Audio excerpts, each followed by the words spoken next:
right, 5 minutes to go. Looks like this is going to be a smaller one today. That's weird. How could it be small for Pages and Pete? Oh, thank you, Billy. And I have, there's a few Lincoln Hills people that are going to come in too. And I had given them the link, and I haven't gotten any texts from anybody saying, "What's up? What's up?" Let me check my emails while I'm driving. Well, your car is driving you. While my car is driving.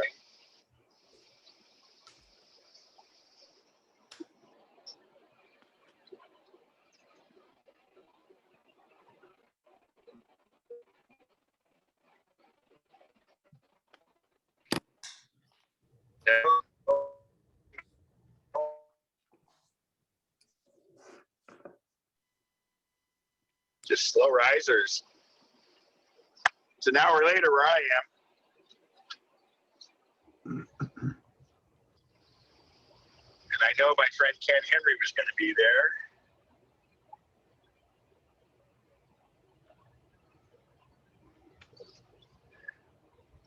One thing I implore Bob to send out emails more often, because that one was like a week ago, but he won't do it.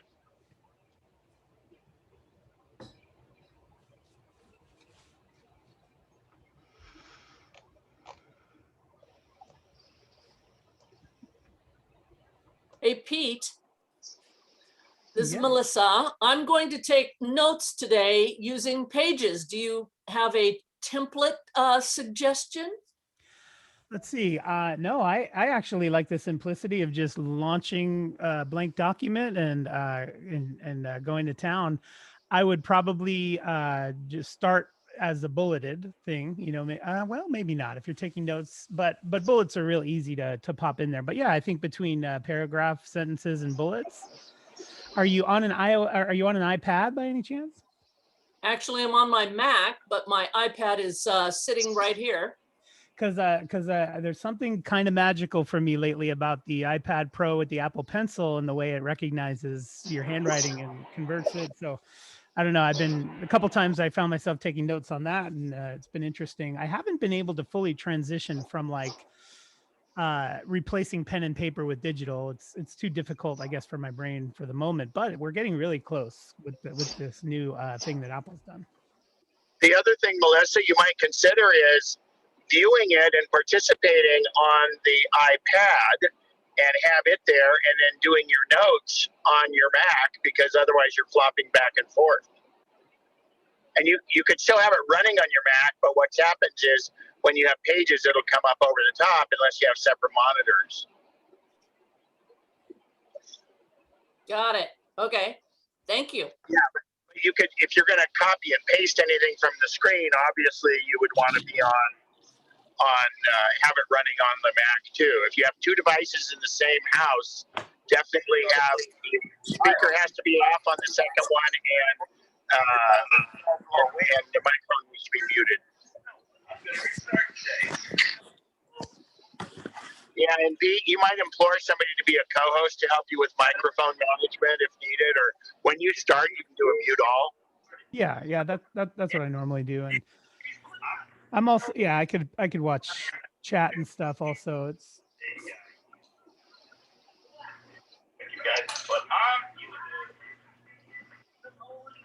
Somebody's got a hot mic. hey everybody, while we're allowing people to file in and take their seats and all that, use that chat box to let me know what you'd like to cover today. I mean, we'll be covering lots of stuff.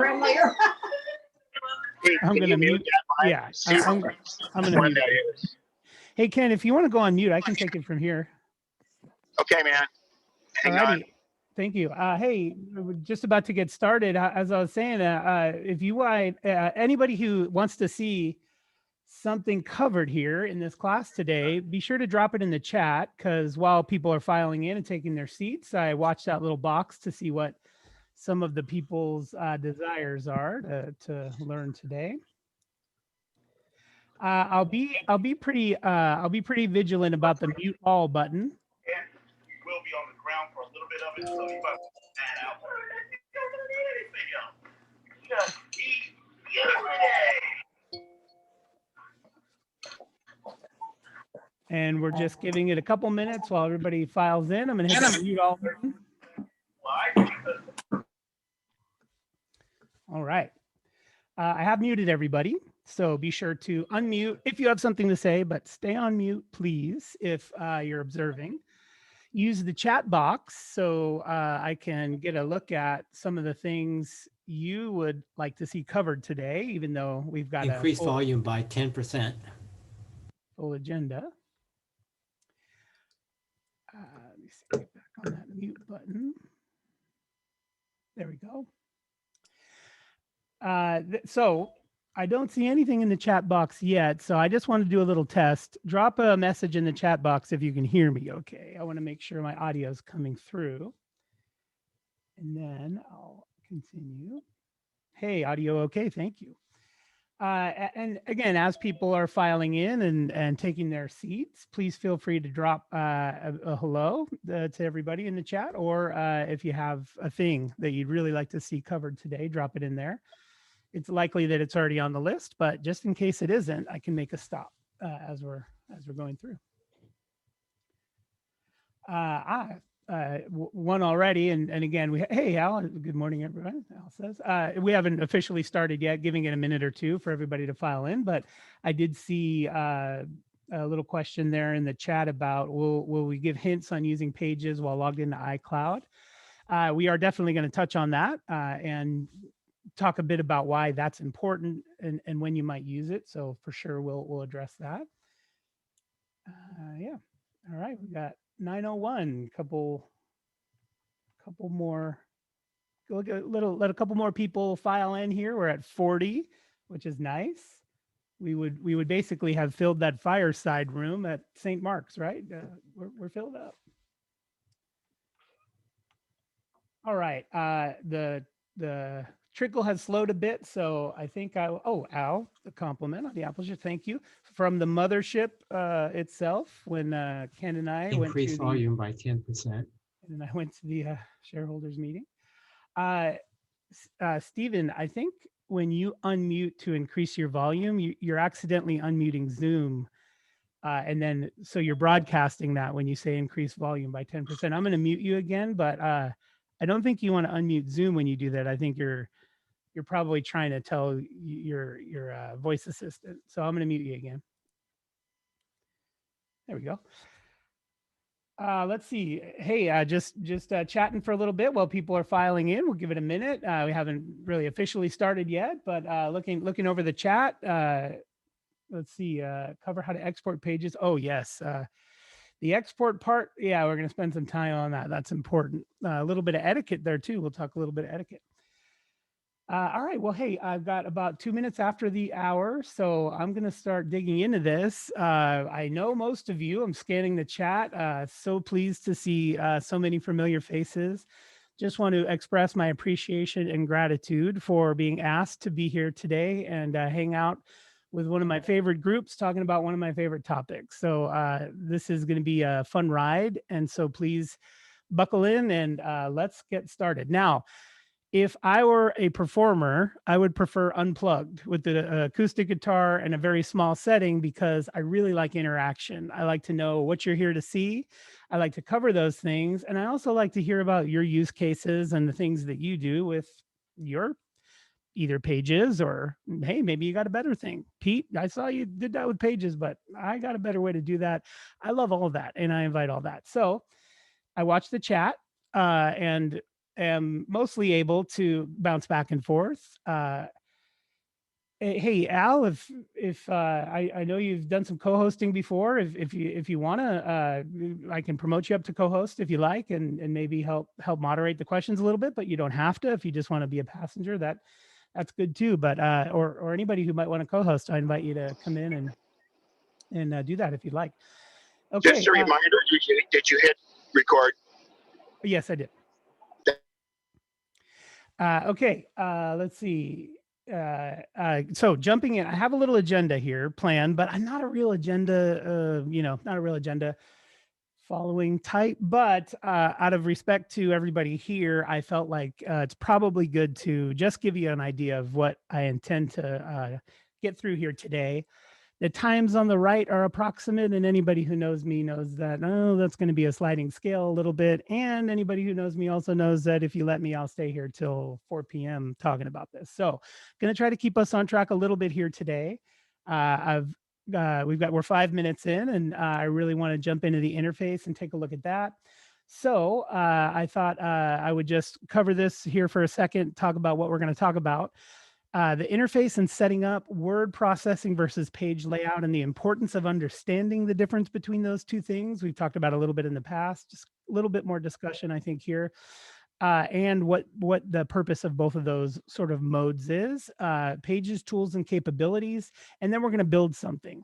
Now, I'm going to be watching that chat because I'd like to know what you'd like to build. Now, I can build a flyer for the church picnic, or I could build a resume, or I could build a newsletter. I mean, anything we want to do, but I want it to be practical and something you'd be interested in. So I'll be watching that chat to see when we get there what you've said that you'd like to see built.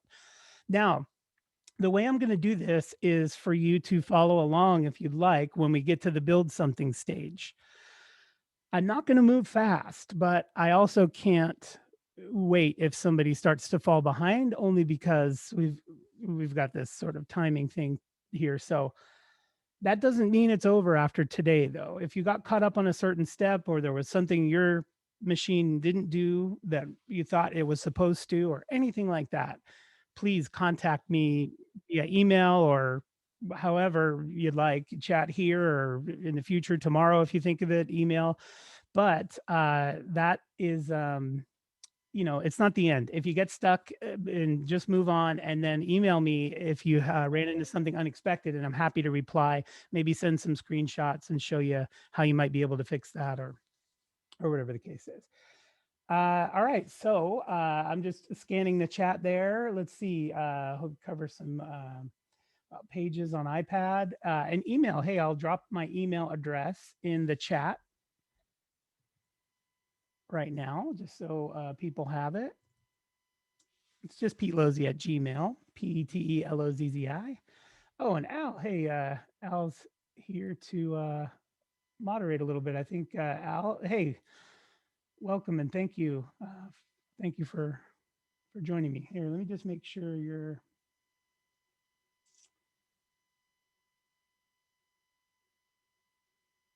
Oh, let me see. I think I can promote you to host. Sorry, one sec. Let me check and see if I can do that.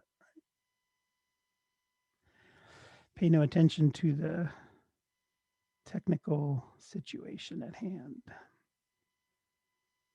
Okay, you come back. Zoom controls. There you are.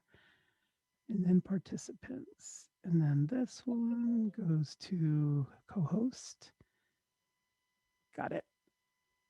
Good. Back here. Let's play that. Woo, we're back. Look at that. Magic of technology. A colorful flyer for an event with graphics. Sold, unless there's a strong argument otherwise, but beautiful idea. I'm really into bright, vibrant backgrounds and negative space and text and all that. So let's have fun with that, and practical stuff too. I just want to write a letter. How to, what's the best way? So we're going to cover all that. Love it. We're up to 55 folks, and we're going to press ahead. So welcome. And here we go. We'll press ahead. And again, we'll get to the place where you can follow along and stuff like that. And that will be medium pace, but we'll keep moving. And again, if you get stuck, you just email me what you got stuck on, and we'll get you through it easily, I'm sure. So I'm going to hop over to Pages here and my screen share. So my video is spotlighted for you, and then my screen share should be what's taking up most of your screen. So hopefully you're situated where you can see well and hear okay. And if not, just use the chat and let me know. But I'm going to jump in and let's go. I'm going to launch Pages here and show you what usually pops up when you launch Pages, which is the chooser for templates.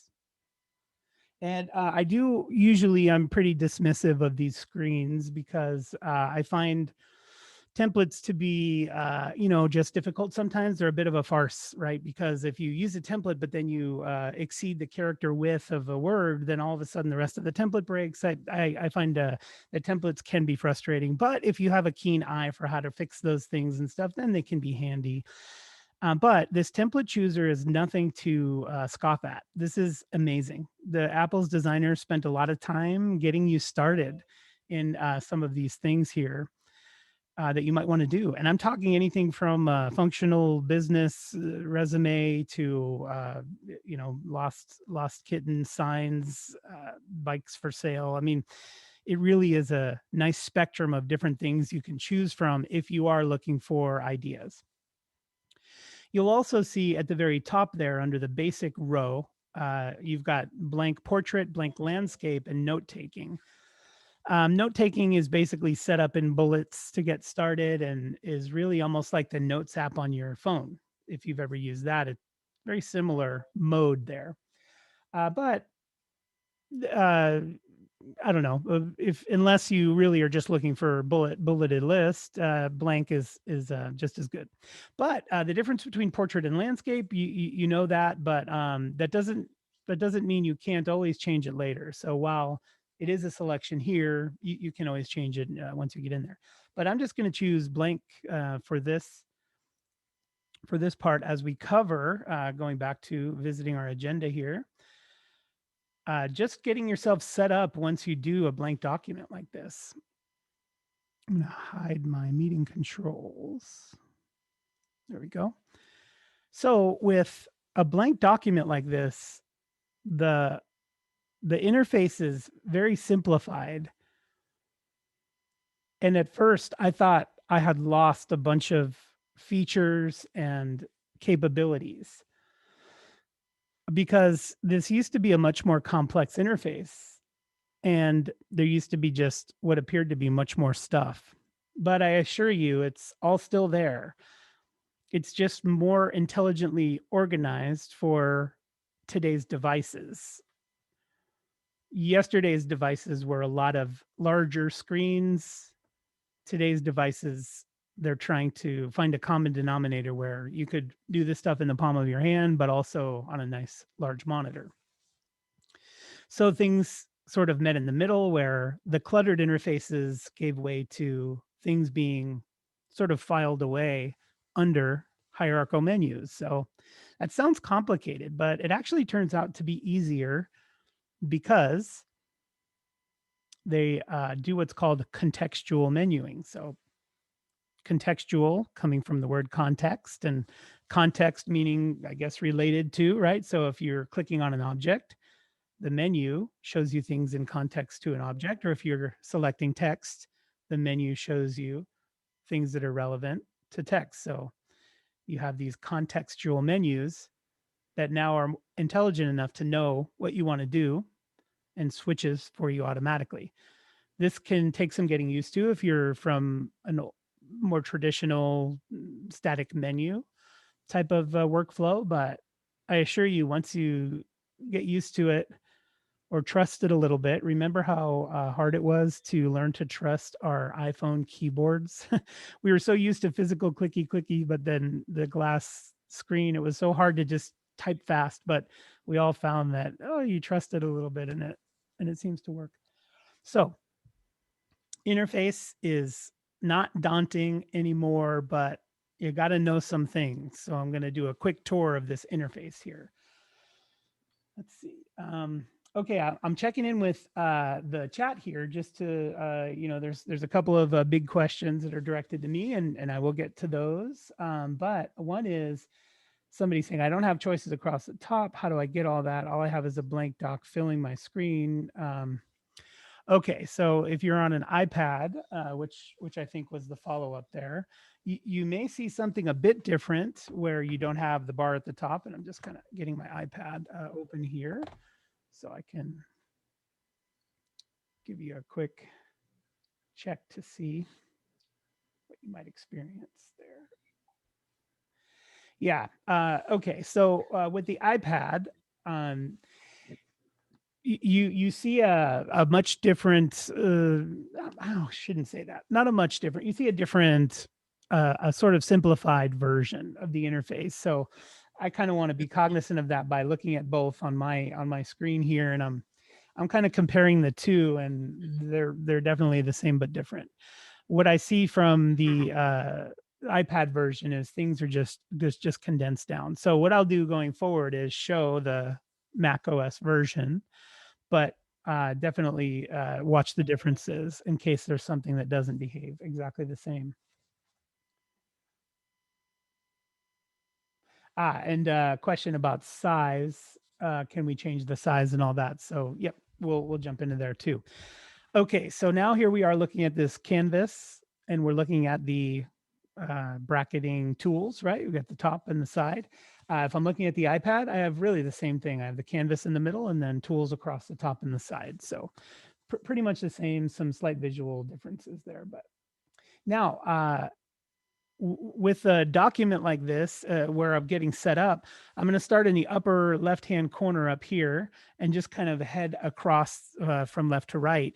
But that view icon in the upper left-hand corner is important. Here's why.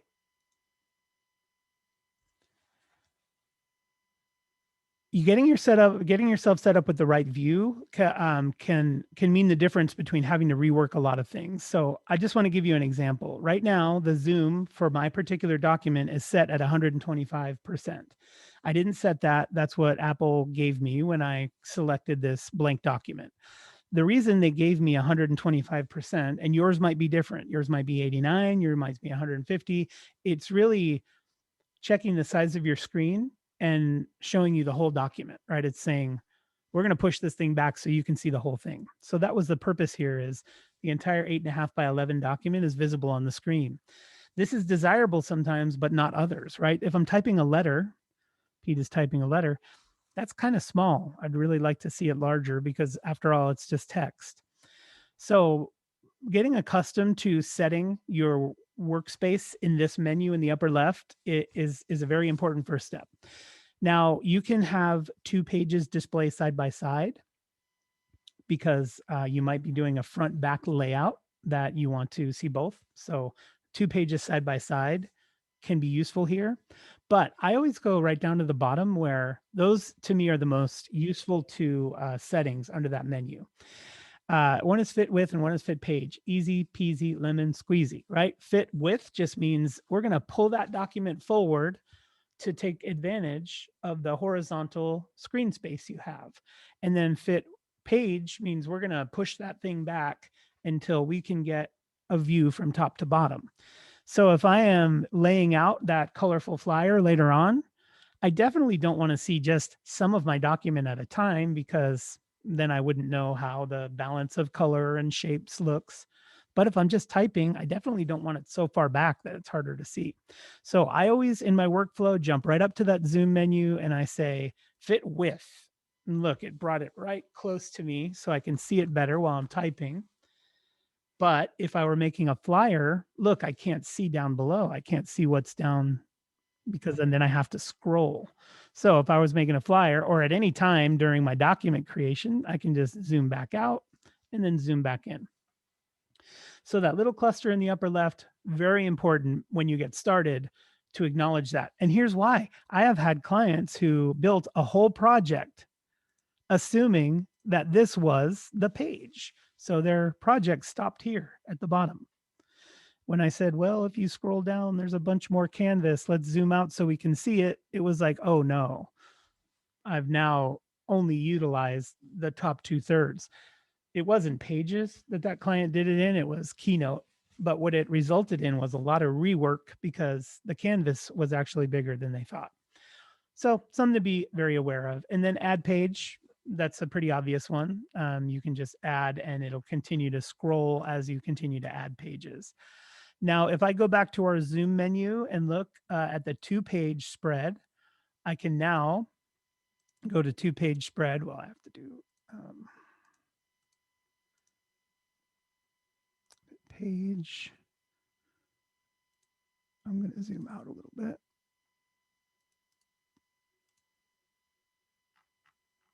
Interesting. I'll get back to that. So fit page. So when you get started, check that out and get yourself comfortable, and you can change it anytime. You want to zoom in, concentrate on text for a little while, zoom out, move some things around. As we go through the tools across the top, we've got insert and table and chart and text and shape and all that. On an iPad, you don't see it like that. These 7 icons across the top exist on the iPad, but they're just buried. And so on the iPad, when you want to insert any of those things, you would just use the plus in the upper right-hand corner for the iPad. So that plus will allow you to add all those things. You'll see table under there. It looks a little bit different because the menus are tucked away, thus taking advantage of the screen real estate reduction on the iPad. So as we go across, you'll see insert, and there's a bunch of things that you can insert into your document, but just sort of getting you familiar with this interface. These are ways you can put things in your document. Same with the plus in the upper right on the iPad. Then we get over to collaborate. On the Mac, it's the collaborate button. On the iPad, it's the person with the plus sign, same symbol, slightly different. But collaborate, people ask me, is this a way to share documents with people? I not really. If you want to share documents, I don't recommend collaborate as the way to do it, only because collaboration is made for and invites real-time contributions from 2 people. So, for instance, if you created a colorful flyer for an event and you wanted to share it with somebody, collaborate wouldn't be the right way to go because, well, you're not asking them to work on it with you. But if you are asking somebody to work on something with you and you want to see their changes in real time, or both roll up your sleeves and work on it together at the same time. Now, I ain't never done that because I also don't invite people to stand at the frying pan with me and flip my burgers or whatever, right? So I mean, if 2 people can do things at the same time and that's helpful, I think that's cool. But I think mostly people use collaborate so somebody else can go in and make some changes and then get out, and another person can go in and make some changes. And if both people are in at the same time with a collaborative document, you can actually see the cursor of the other person, right? And so it's a little awkward. And I don't know if there's a real workflow that needs that, but that's why I spend a second on the collaborate button. Could be fun, but I've never really found a great use for it.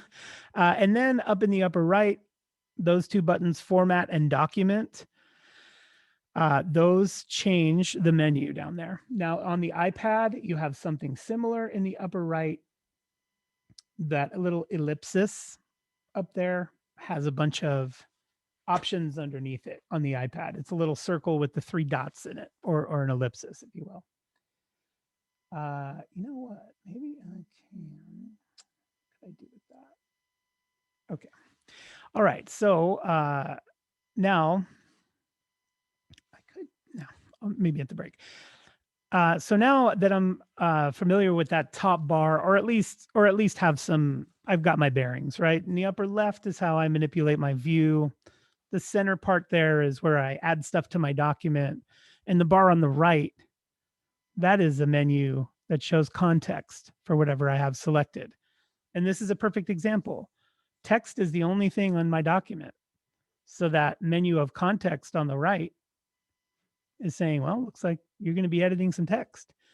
But if I had an object in my document, I'll just throw a shape in there for the sake of demonstration. Look what happened to my context menu. The text tools are gone, and now it's showing me tools relevant to an object. Now, if I didn't watch closely, that might have got confusing to me, because my first reaction may be, well, how do I get back to my text tools? Well, it's selecting the text.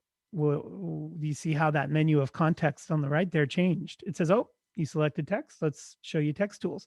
I'll go back to touching the object. Look, it changed. So it's pretty clever the way they've done that. And it works similarly on the iPad, not exactly the same, but when you put an object on the iPad by using the plus in the upper right, and I'm just gonna, I know you can't see my iPad, but I'm just going to throw a shape there. So I can describe for the iPad users, when you tap the shape, it is the paintbrush that is going to get you to the same menu we have, right? So you throw a shape on your canvas, and later when we follow along, this part will be more important. But notice when you tap the shape now, the menu of context on the right there changes to one similar to mine. But again, the iPad changes make it not identical.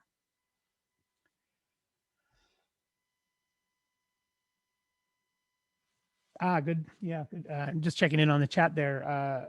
Richard chimed in with a good question about tracking changes across a document, either collaborative or otherwise. And there are very strong change tracking tools in Pages that allow you to comment, and then the person you invite the comment becomes like a chat feed.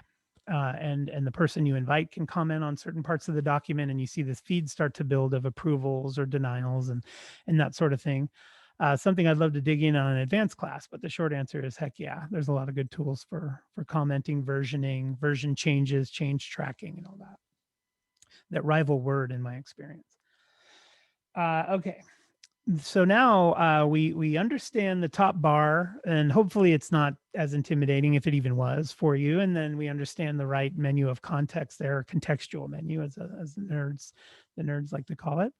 And so now we know that, all right, we add stuff by grabbing it from the top, and we edit that stuff by using the toolbox on the right. So nothing's stopping us from getting in here and getting it figured out. So there's our setup.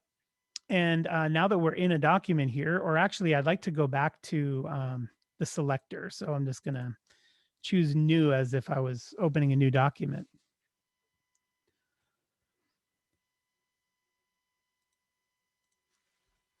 Word processing is an interesting concept, but word processors were born some 40 years ago. And word processors have taken all kinds of shapes and sizes and different, gosh, to this day, there are still artisan typesetters who believe in this set of like almost mystical rules about type. And I love that art, but it's taken so many iterations. And finally, the era of desktop publishing hit in mid 80s, early 80s, I don't know, early 80s, I think. And now desktop publishing became a thing, and so we needed a word processor, right? None of us were learned in the ways of typesetting, so word processor was born. And word processor was basically like, hey, everyday person, here, you can now do desktop publishing by just starting to type, and then we'll let you increase or decrease the size of the font, and then we'll let you make it bold or italic, and then we'll let you change the colors, and suddenly we all became desktop publishers. But the magic was that the whole typesetting thing was done for us, meaning when we typed letters, they formed words, and then technologies were built in to check the word spelling. And so word processing is important. You got to have a place where text can live, and you got to have strong tools that check the text and suggest spelling corrections and grammar. And you have to have strong tools for formatting that text. And all those things can make it confusing for the person who comes along and wants to do the more visual thing of putting shapes and colors and pictures and big bold text. So the two, in my experience, have clashed over the years, right? It's like, arg, I have this paragraph, but then I want to put an image near it, but the image is being sucked into the typesetting mode, and that's not what I wanted. And when I try to move it out, it snaps back. And this has been an ongoing wrestling match between users and software for a long, long time. Many of you are nodding, I'm sure, because you've experienced it, and others are going, old news, Pete, I got past it. I now understand, but it wouldn't be right if I just, flew past that without spending a moment on it. So you can choose to turn off the typesetting part of a document, right? Because that gutter that's sort of down the center, and if I could show you visually what I mean, here, I'll make a little visual here for you, but I'm basically just going to insert, I'll put a shape in here. I'll just make a basic shape like I had before. But if I could visualize this for you, about this much of this document is a typesetting area. Meaning when I click my cursor in that area, it's going to expect that I'm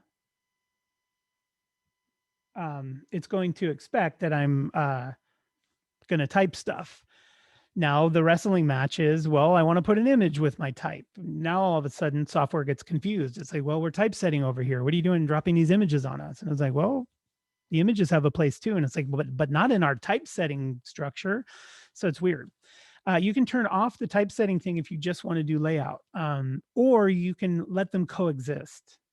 And I want to show that today, how we get them both to behave properly in the same place. It's not always obvious or easy, but important to spend, I think, a moment on that. And I'm going to keep holding myself to time as much as possible. So I'd like you to be cognizant of that as we're walking through, and I will be careful to point out when those frustrations are likely to occur, or when those confrontations between typesetting and image manipulation start to argue with each other. So I'll do my best to watch a close eye on that. Now, tools and capabilities. This is my favorite. This is the thing that sets Pages apart from everything else. And are there things out there that do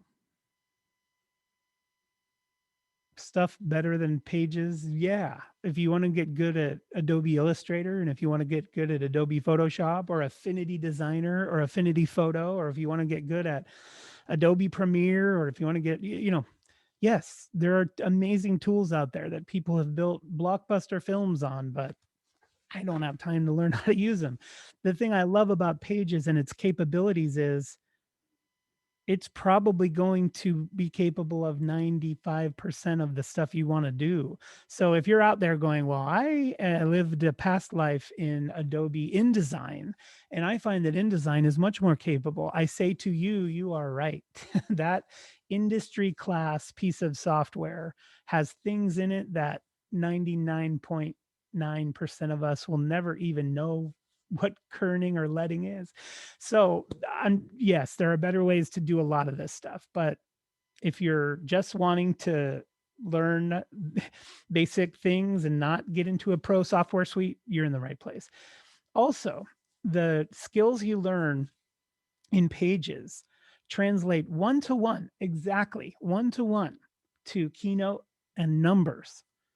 You will learn the fundamentals and foundations of what Apple's software suite expects from you, the user, and those expectations are identical across Pages, Keynote, and Numbers. The value in everything I just said is immeasurable. The value of this software being free, having it being 95% as capable as some of those big industry tools out there, having it be able to sync across all your devices, and being able to share share stuff out with it. And so you're in the right place. I implore, invest in Pages, invest in Keynote, invest in Numbers, invest in those things, because those are very capable canvases and foundations. Now, the next question I usually get in a spot like this is, well, then why would I even use Pages? Why don't I just use Keynote? Or why would I even use Keynote? Why wouldn't I just use Pages or Numbers? If with a little bit of know-how, you can do all of it in all of them. You can do everything you can do in Keynote in Pages, and you can do everything you can do in Pages in Numbers. So it really is remarkable when you dig that deep how capable this suite really is. But I invite you to invest in your skills in Pages, Keynote, and Numbers. If you learn the basics of those three things, the command you have at your fingertips to do the things you want to do is going to skyrocket, I promise. So let's look at the capabilities of this thing. And my voice is echoing across Keynote and Numbers this whole time. So if you see something that you think is really cool and you like it, remember Keynote and Numbers also do exactly the same thing. Now, capabilities. We're going to first start with word processing stuff. This is a world-class word processing software suite. This word processor rivals others, or the elephant in the room, right? The big competitor, Word, Microsoft Word.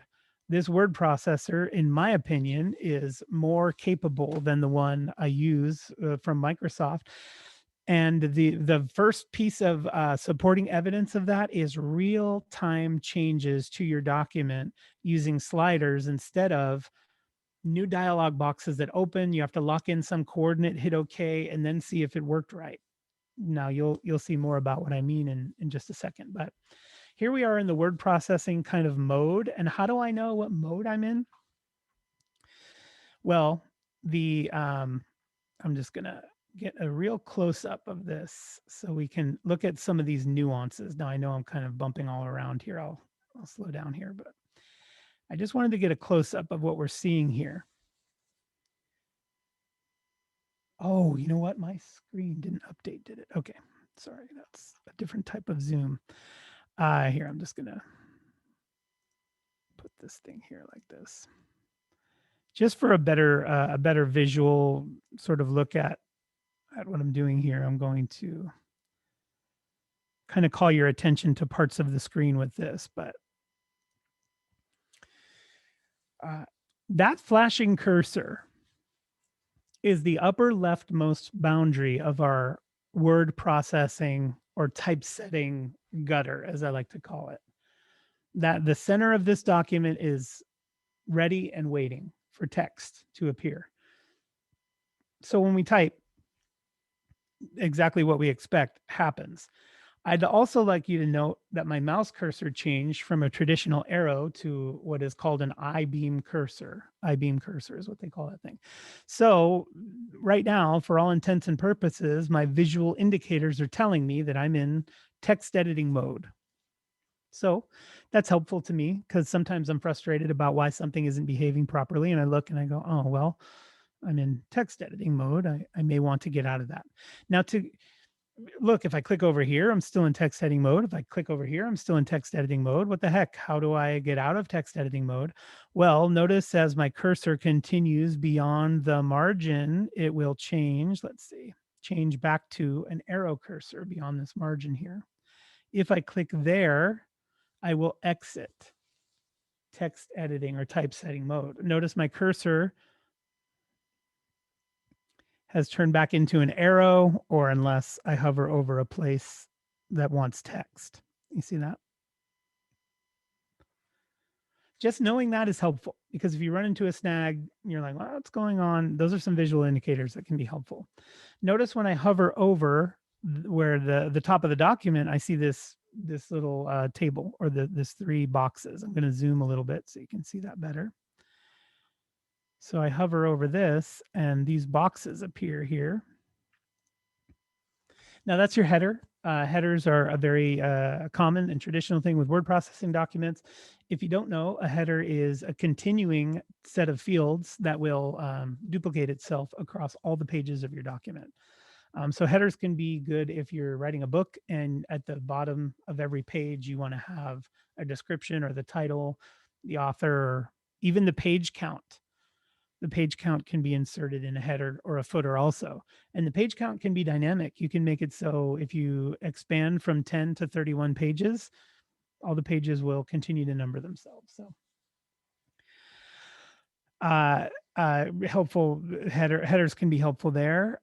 And then I'm going to zoom out. I'm going to go back to fit page.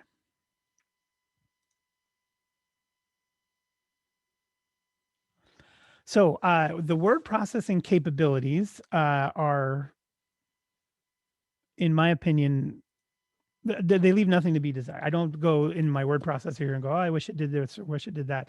And drop a wish list in the chat if you think you've tried to make Pages do something and you can't seem to do it. I bet you it does. Buffalo Nickel, is that the if I start typing, Pete will type stuff here and it works just like we thought. Good job.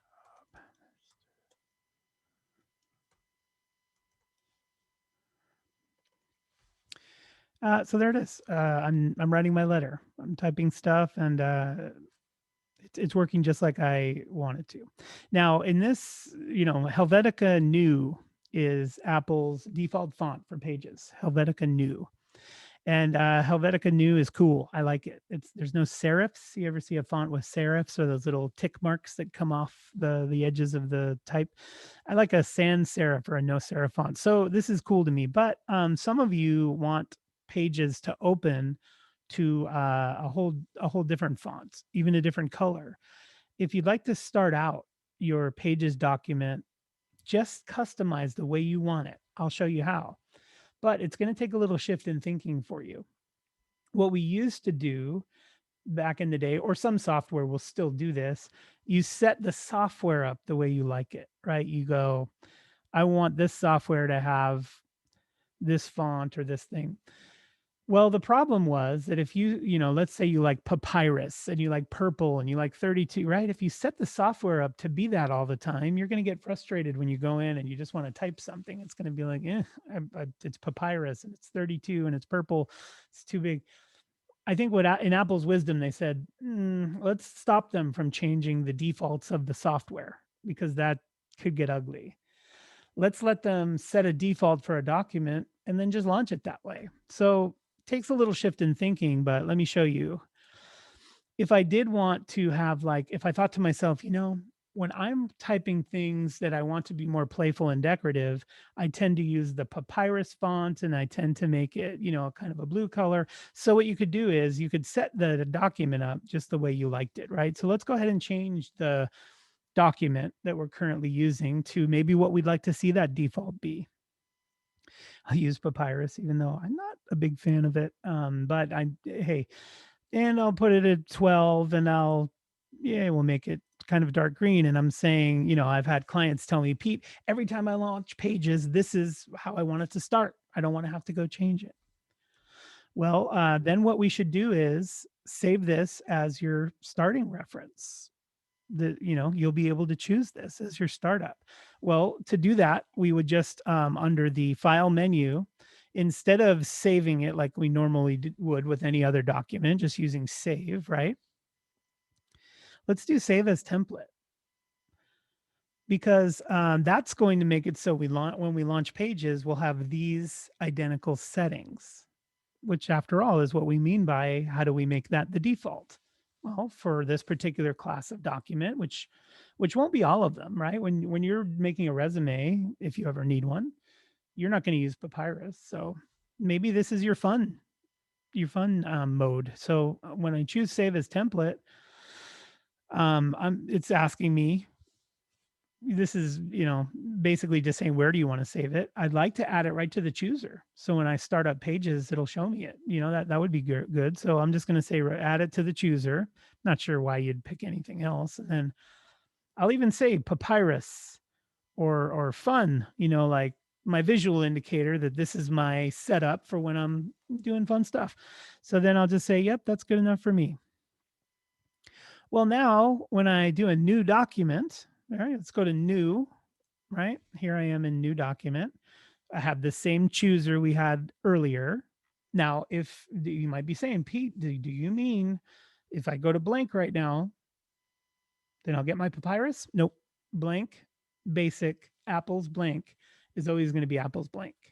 But if we scroll down, my templates down at the bottom.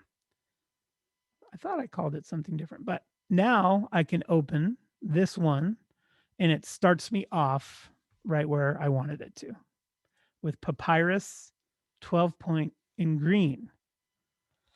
So for those of you, and many of you, I looked at the participants of this meeting. Many of you have asked me the question over the years, how do I change the default? So when I launch it, it's my own font. You can't. But good news, it's better now. You can make as many default starting point templates as you want. A fun one, a serious one, 2 maybe, 20 if you work for a club here or you volunteer for a club here and you have a day job over here and maybe you're doing some classes over here. Shoot, make 3 templates. One for when you want to spin up something for the club. And so it's really more versatile than we wanted. But some of us are stuck in no, I want to change the software to be different permanently. And you just got to get out of that thinking. Or you don't gotta. You can do whatever you want, but ask me, you gotta. All right, so I'm just going to close all these. I got a lot of documents open here. Now we don't even just delete that, and we're back to our document. Now in the word processing, in the word processing space, I don't have to type everything by hand. I could always turn on dictation on the Mac or the iPad. With the iPad, it's that little microphone on the keyboard when you pull up the keyboard. And here you can turn on dictation on the Mac and be able to dictate your text. I'm not a big fan of the dictation only because my talking brain is different than my thinking brain, as many of you have seen before. Joke. But then let's just look at some of this word processing stuff. Let's format this text with the word processor. Okay. There's some new features. So I won't go over the super basic stuff for very long. Bold, italic, text size, underline. I want to make it a different color. I want to align it right and left. These are very basic things that are, you probably already know. But there's other things too that we should probably touch on. So let me do this thing. I like to do that. And so now we can double click a word, and double clicking will select the word because it's a little bit unwieldy. And here, let me zoom in a little bit. I find it a little bit unwieldy if I wanted to select a word. If I have to take my I-beam cursor, start at the beginning of the word, click and drag, and try to get it to the end of the word without capturing the leading space or leaking into the next word. Now, if I have to do that once, I think I could handle it. But if I'm doing a document where I got a lot of that sort of thing, I just double click the word. Look at that. It grabs just the word, it leaves out the spaces around it, and now I can format that word. I'll just change the color here to something different. And then maybe make that bold. I have two questions that pop up a lot right here. So let me get to those. One, how come some of my fonts will not allow me to use bold or italic? What gives? In Word, I can make anything bold. There's a fundamental difference between Microsoft's beliefs and Apple's beliefs. Apple's beliefs are such that the art is as important as the science. Microsoft's beliefs are that we just need more science, and art is a nice to have, not a need to have. This is evidence to you everywhere you look when you compare the Windows world and the Mac world. The reason this becomes important is because Word will take any font and just chubby it up to make it look bold. Now, this looks like an abomination sometimes, but Microsoft doesn't care. If a user says they want bold, then Microsoft's going to thicken up that font. With Pages, Apple won't just thicken up a font because they believe in the rules of the art of typesetting, which is you don't just throw an outline on a font that makes it look thick and odd sometimes. So sometimes the font family you're using only has one configuration, and that is regular. Sometimes a font isn't programmed or isn't drawn to have italic or bold or thin or fat. So that's why sometimes you go, I want this in bold. This particular font family, Helvetica New, and that's why they call it a font family, has, as you can see here, lots of options. But if we pick something else, like let's just go to Papyrus, let's say. Papyrus only has two. It's condensed and regular. So if you ever get to the point where you're like, dang it, I want this, but I want it to be, look, big Caslon. If you like that font, your only choice is medium. So, this can be, I don't know, challenging if you didn't know those things.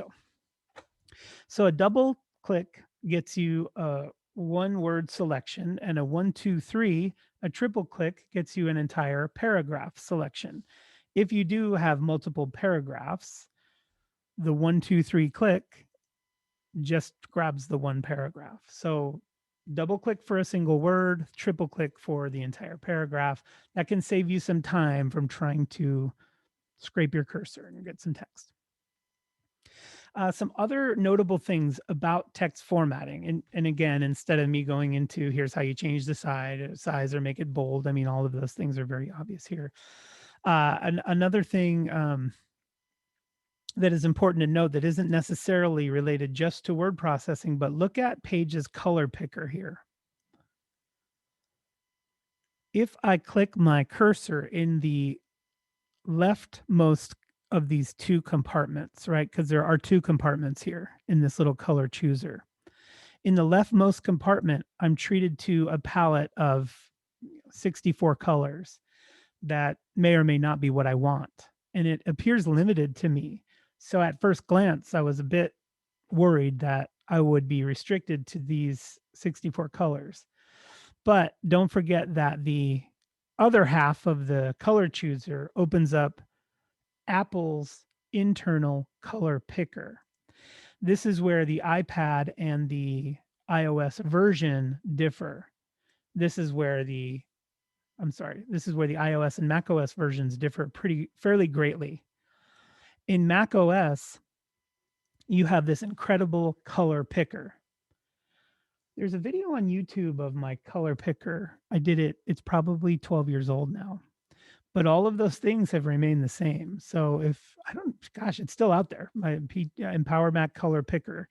I see Al's throwing some things in chat there. If you can find that one, it might be a good one. But this color picker is, folks, probably the reason. If you had to ask me for one reason, I would never leave Mac OS. This color picker is at the top of that list. This thing is amazing. You've seen this before. It appears in lots of other places. It's Apple's native OS color picker. So you might be saying, well, Pete, what? It's in Pages. I'm confused. What? You're telling me it's a Mac OS color picker, but we're seeing it in Pages. What gives? Well, that nuance is important to know. You see on this color picker here, the left side is the Pages color picker, or at least the summary version. But on the right side, that little symbol invokes the Apple color picker. Now, don't forget, the Apple color picker has 5 tabs across the top, allowing you 5 different ways to choose a color. Folks, this is the Swiss Army knife of color. I'm obsessed with color. I was walking by through the airport a couple months ago, and they have a nail polish machine in the airport. It's this huge glass vending machine, and it's just this cascade of different colors that are organized, much like these colored pencils you see here. I was mesmerized. I probably stood there for 10 minutes just staring at this mecca of beautiful colors. If you are a color person and you really enjoy and honor and celebrate colors and the spectrum and gradients and all that stuff, you must explore the color picker, or even find my video if you can. Amazing. So I like this, and I won't get into it because I'll spend the rest of the time on that darn color picker. So moving on, it's important to know the difference between those two. So basic color selection is here, Mac color picker is here. Another thing I'd like to show is if you do end up heavily formatting a word, I don't know, what's a word we might want to bring back? Empower Mac. If we grab this word and we heavily format it, right? I'm going to change the font size to 64. Let's pump that thing up. I can use the clicker here to step it up or step it down. I'm going to change the font to, I don't know, maybe Impact. Let's change this to Impact here. What are we doing? HI. There it is. Who knows? And then make that italic. Oh, what happened? I clicked the italic button, and I think nothing's happening. Can anybody help me understand why? Oh, hey, I think I remember. Impact doesn't have italic. There's only one. So, okay, sounds good to me. And then let me change that color. I want a really specific type of color here. So I'm going to get, what do I want here?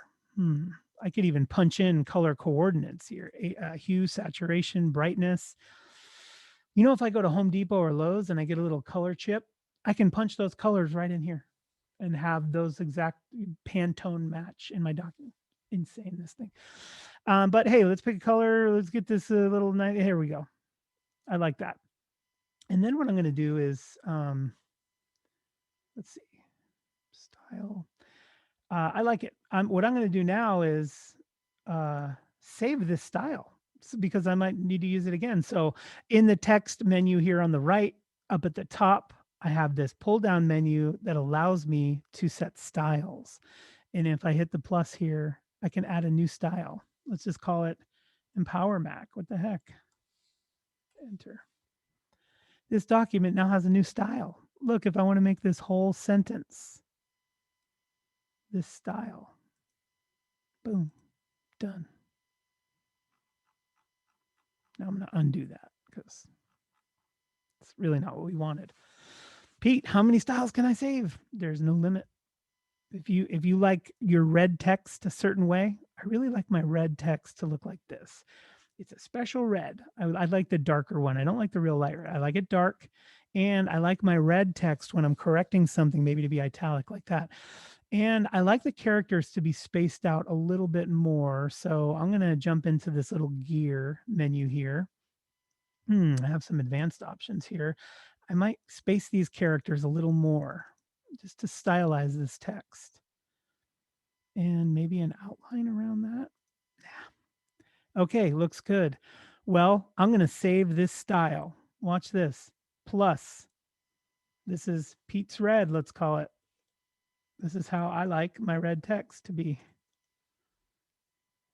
Great. Now, if I wanted to make this word that, come up here, choose Pete's red. Look at that.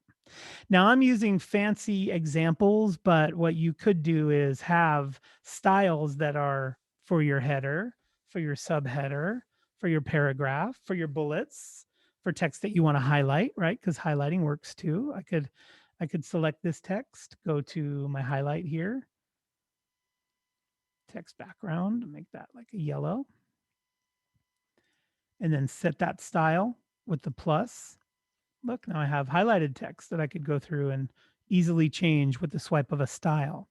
Now, without even looking at the box, I bet you the question will pop up, Pete, does this last through all my documents and pages? And the answer is no.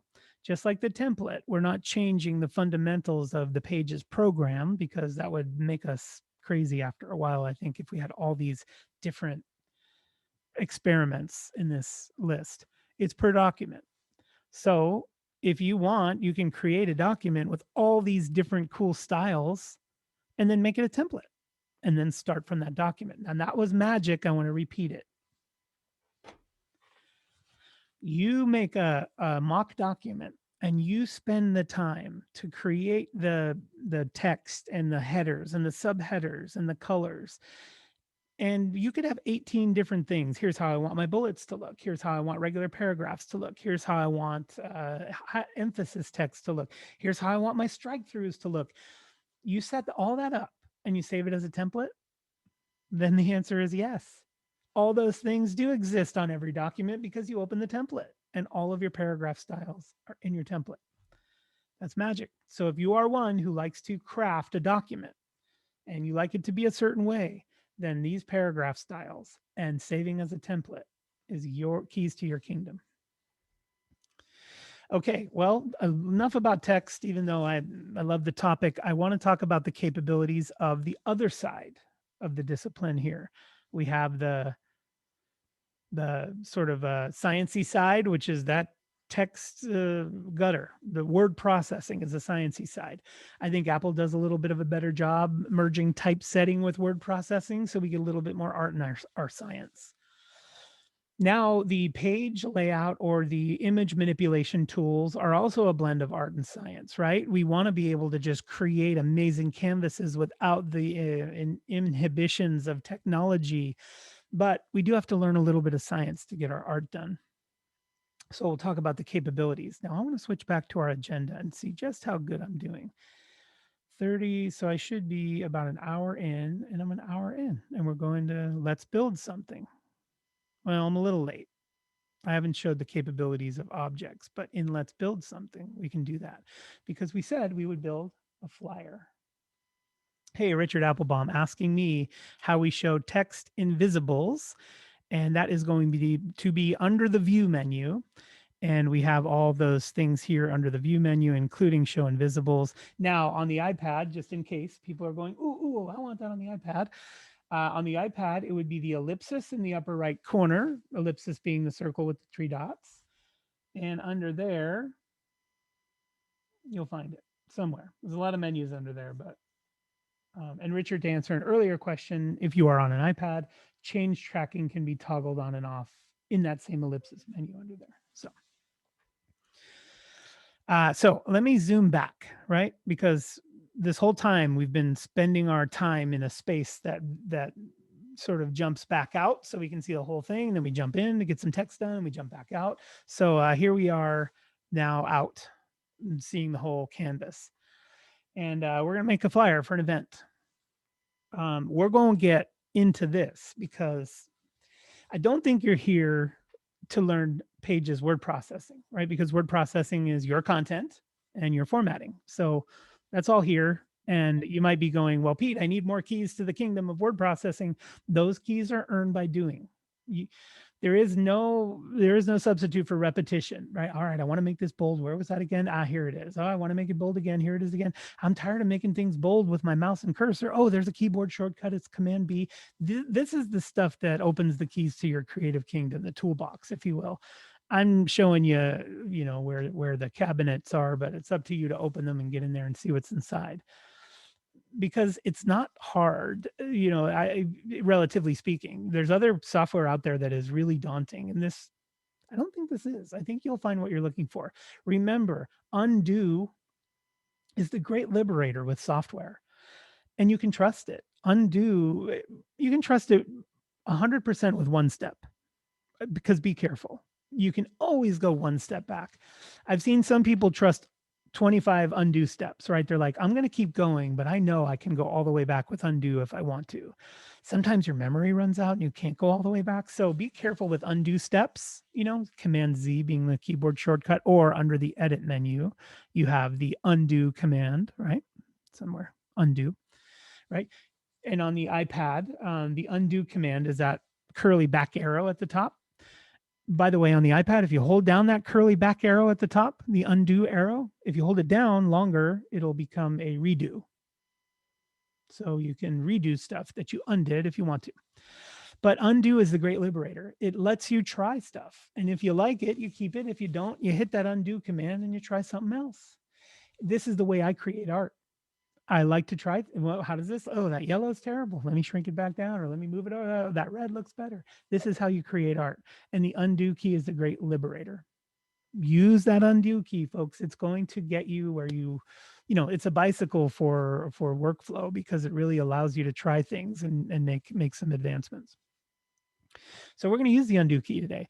By the way, quick short story I love to tell at this part. Most of you already heard it, but my mind is so, I guess, twisted. This is probably you know, but I obsess over these things so much that I did nick my thumb when I was cutting vegetables one time, a little nick. But the first thing I thought of was the undo command.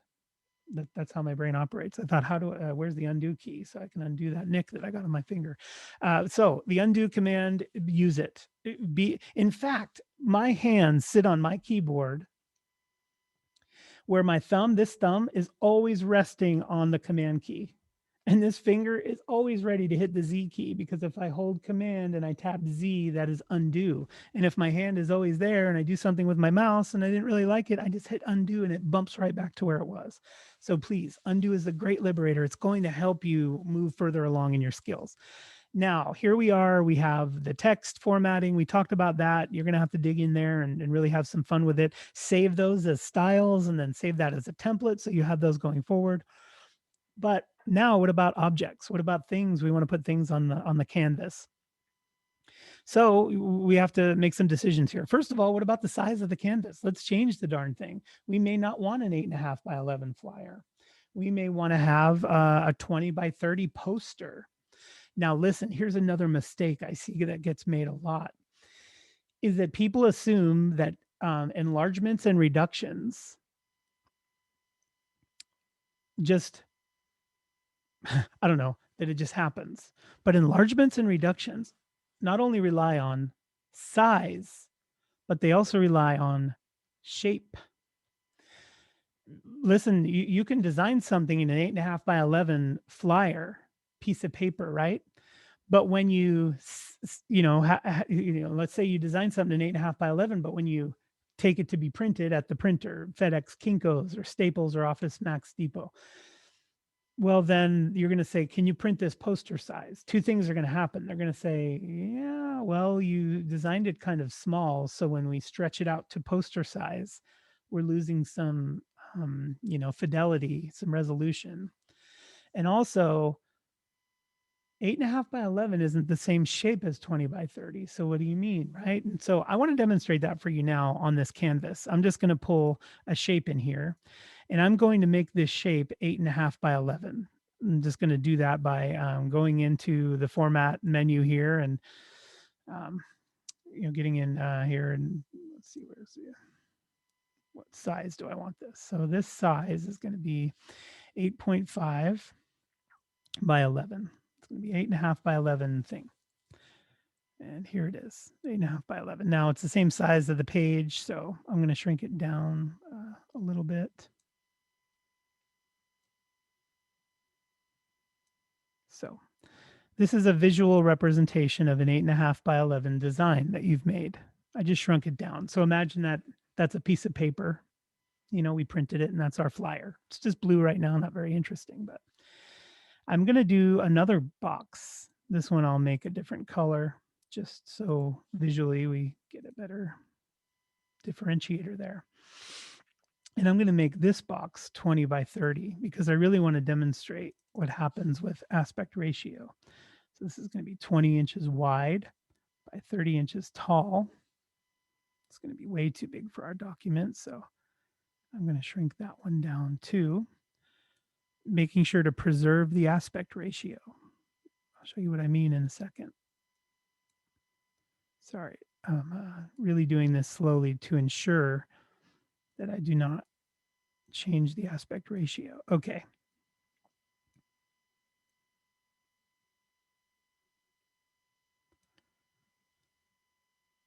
So what we have here is a visual representation of what an 8.5 by 11 piece of paper might look like next to a 20 by 30 poster. Okay. So look at that.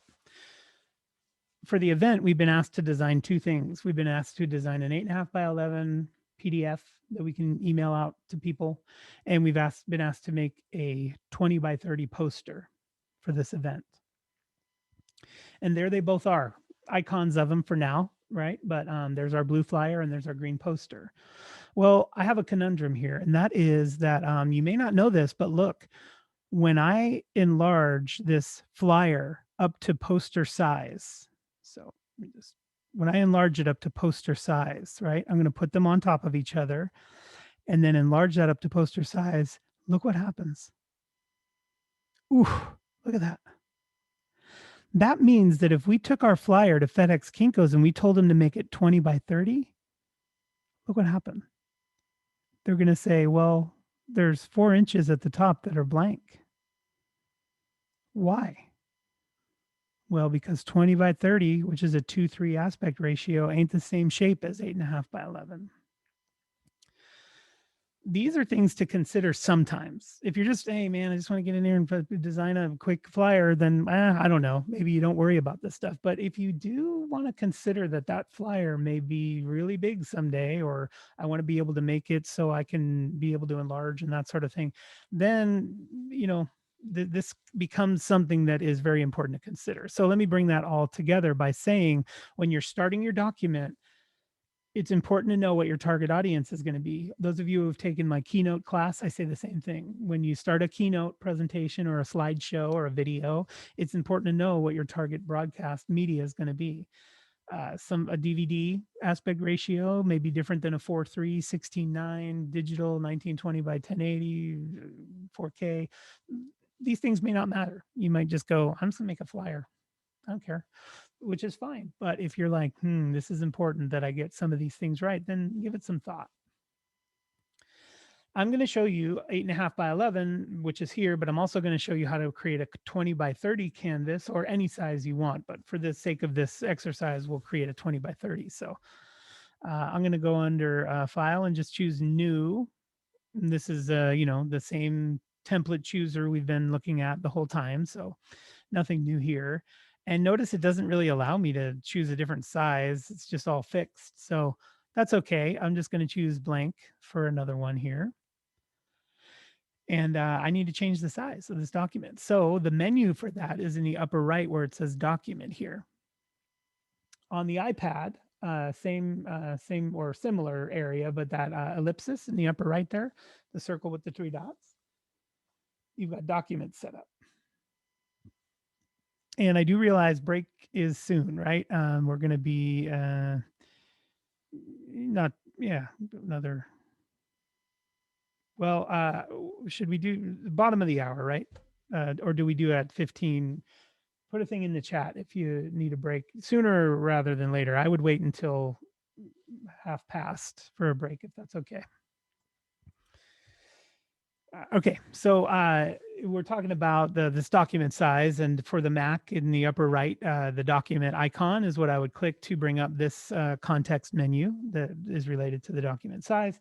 On the iPad, there's a circle with three dots, and under there, you have a robust menu for the iPad that's similar but different, right? The checkboxes are different and stuff, but this is where you get those things. This is where you can change the orientation. Remember earlier we were looking at the chooser, and the chooser gave you portrait and landscape, but I was saying that you're not locked in. Well, here's where you could come and change it if you wanted to. Then you can choose by default sizes. Isn't it frustrating? Don't you like? It's like, what are all these things? Some of them I never even heard of before, so it can be frustrating sometimes when you choose a printer. Oh, I guess I should qualify that too. Sorry. That if you are connected to a printer, like I am connected to a few printers in my house, you can see them listed here. You'll see that, but you may have to change it to any printer.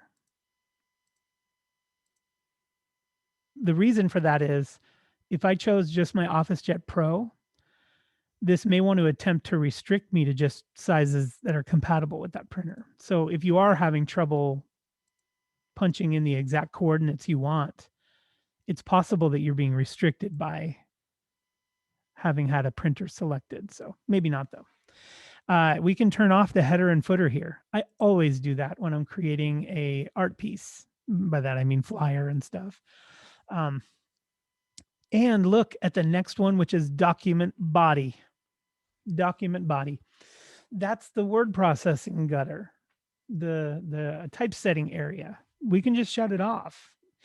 Now, the question I get here is, well, wait a minute, then we won't be able to do paragraph type? You sure can. You can actually make a portable typeset area that you can move around wherever you want, which I see why it's not like that all the time, because it would be tedious to have to position those boxes all the time. So I see why traditionally it's just turned on and you can start typing. But if you're telling me that I can turn off the gutter so I don't get my mouse cursor stuck in there and I'm not fighting against this whole typesetting area, then I'm all for it. I'm going to turn that off. Saying, are you sure? We're going to convert this document to, to a canvas with no word processing gutter. Are you sure? And I'm going to say, yes, I want it. Well, in a live class, I'd say, break at 10:45, which is good. Thank you. Love it. So in a live class right now, I'd go, what's different now? Because to me, it's a little scary. There's no more flashing cursor. I can't get it. Look, it's gone. There's no more header boxes. There's no more flashing cursor.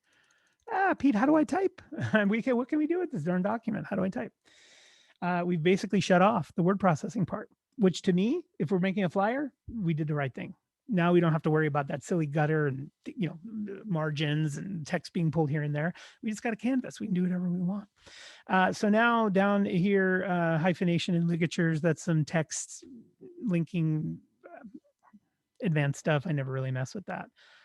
But now we can change the, let's see, under here where it says US letter, we can change the document size to a custom size. Oh no, that's print paper, sorry. Go back here, why?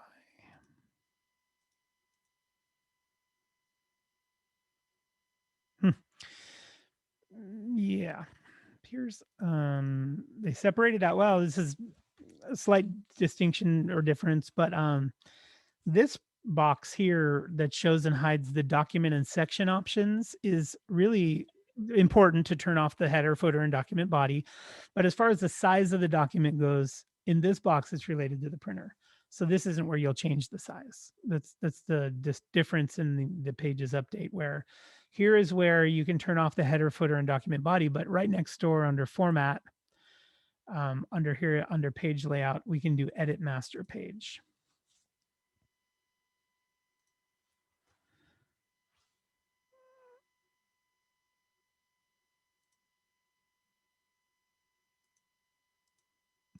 hold on one second. Okay. Oh, they really did. Okay.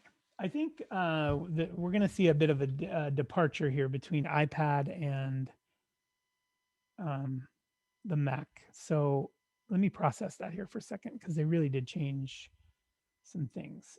Document, custom size. Yeah, it's a bit different. So I want to make sure I spend a second on that because document size is a very frequently asked question. On the Mac, you're still changing the size of the document in the traditional file page setup area. So that's kind of an important thing to remember because on the iPad, under that ellipsis menu, right, when you went to document setup, you have a custom size under paper size that you can then punch in anything you want with the width and height. That's where it differs slightly from the Mac version, where they still want you to go to the page setup area to define a custom document size.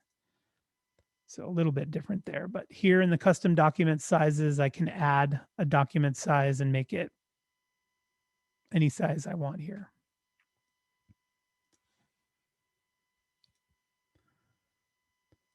I think 99% of the time you're going to be an 8.5 by 11. So if you do want to make a 20 by 30 poster and all that stuff, and you didn't remember the file page setup, because even when you get to file page setup, it's still not fully obvious. You know, you have to go down here and say custom size and stuff. So I'm happy to help, or maybe somebody pastes the YouTube link. I see a couple votes for a break. I think 10:30 is a good compromise, or bottom of the hour here. So we'll break at 10:30. So as I demonstrated in this other document about how it could be very important for you to consider the size and target audience of your document, but probably most of the time it won't. But since the question is so often asked, how do I change the document size? I thought I would at least touch on that for both the macOS and iPad version. Now, now that we've got the document size set up, we're going to bring some stuff into our document. And I like to start on the outside and bring some stuff in from the outside. This is where I'll get into sort of my Google search example here. So I'm just going to open Safari. And I'm just going to maximize my Safari screen here. I'll close my little sidebar, and I'm just going to go to Google. Here we go. So I happen to have pointed my Safari browser to Google, and we're just on Google's homepage here. And this is how I go fetch images for my stuff. I mean, you don't have to go to Google. You may have a folder of stuff that you want to draw from, which I'll show you. I'll obviously show you how to do that too. But there are times when you just want that thing that you don't own already, right? The beautiful, colorful background or something that you think would be fitting for the flyer you're trying to create. Well, I'm going to teach you how, but what I can't get into is the ethics of it. The artists work very hard on their art, and then there's a weird sort of valley here where we get to go Google it and grab it and use it, and there's some places there that get tenuous. I only grow concerned when money changes hands. That if I'm going to sell something and it has somebody else's stuff on it, I'm going to think, I'm not going to do that because you just, like, if I wrote a book and I used somebody's art for the cover of the book, and I sold a lot of books because people were so attracted to that art, that artist deserves your permission and an opportunity to also capitalize on that stuff. So there's a lot of things out here that I ain't no expert at. All I know is I've always shown great respect to the artists that I've used in something that was significant. For instance, in my day job, part of my job is being an event planner, and I put on many huge events. I found some art once of an ocean that I really wanted to use. I reached out to the artist. I asked his permission if I could use the photo. He was honored to allow me to use it. And then to this day, we email back and forth sometimes. Says, hey, I got some new photos if you want to use them. So reach out if you can. If you can find an attribution or you know who something belongs to, reach out and ask them if it's okay to use it. Let them know you're not selling anything. It's just a flyer for an event. Who knows? But I'll leave all that up to you. I'm going to show you the technical know-how to do this stuff, and please stay in the place that is safe and respectful for everybody.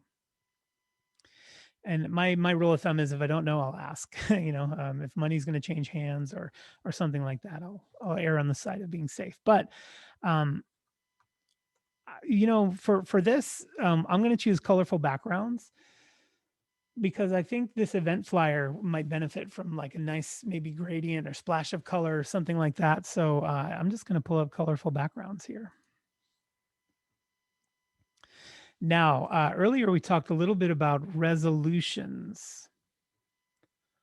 And so when you go search for something, whether it be on Google or in your own hard drive, you must also stop to consider the resolution of the file you're using, because a low resolution file, as you've seen before, I'm sure, can result in severe pixelization. I want to demonstrate that for you. So let's look at a bad example of what that would look like. I'm going to use a low resolution image to be our background of our flyer here. And so you can be the judge of what a low resolution image would look like if we were to use it. So I'm just going to insert some media.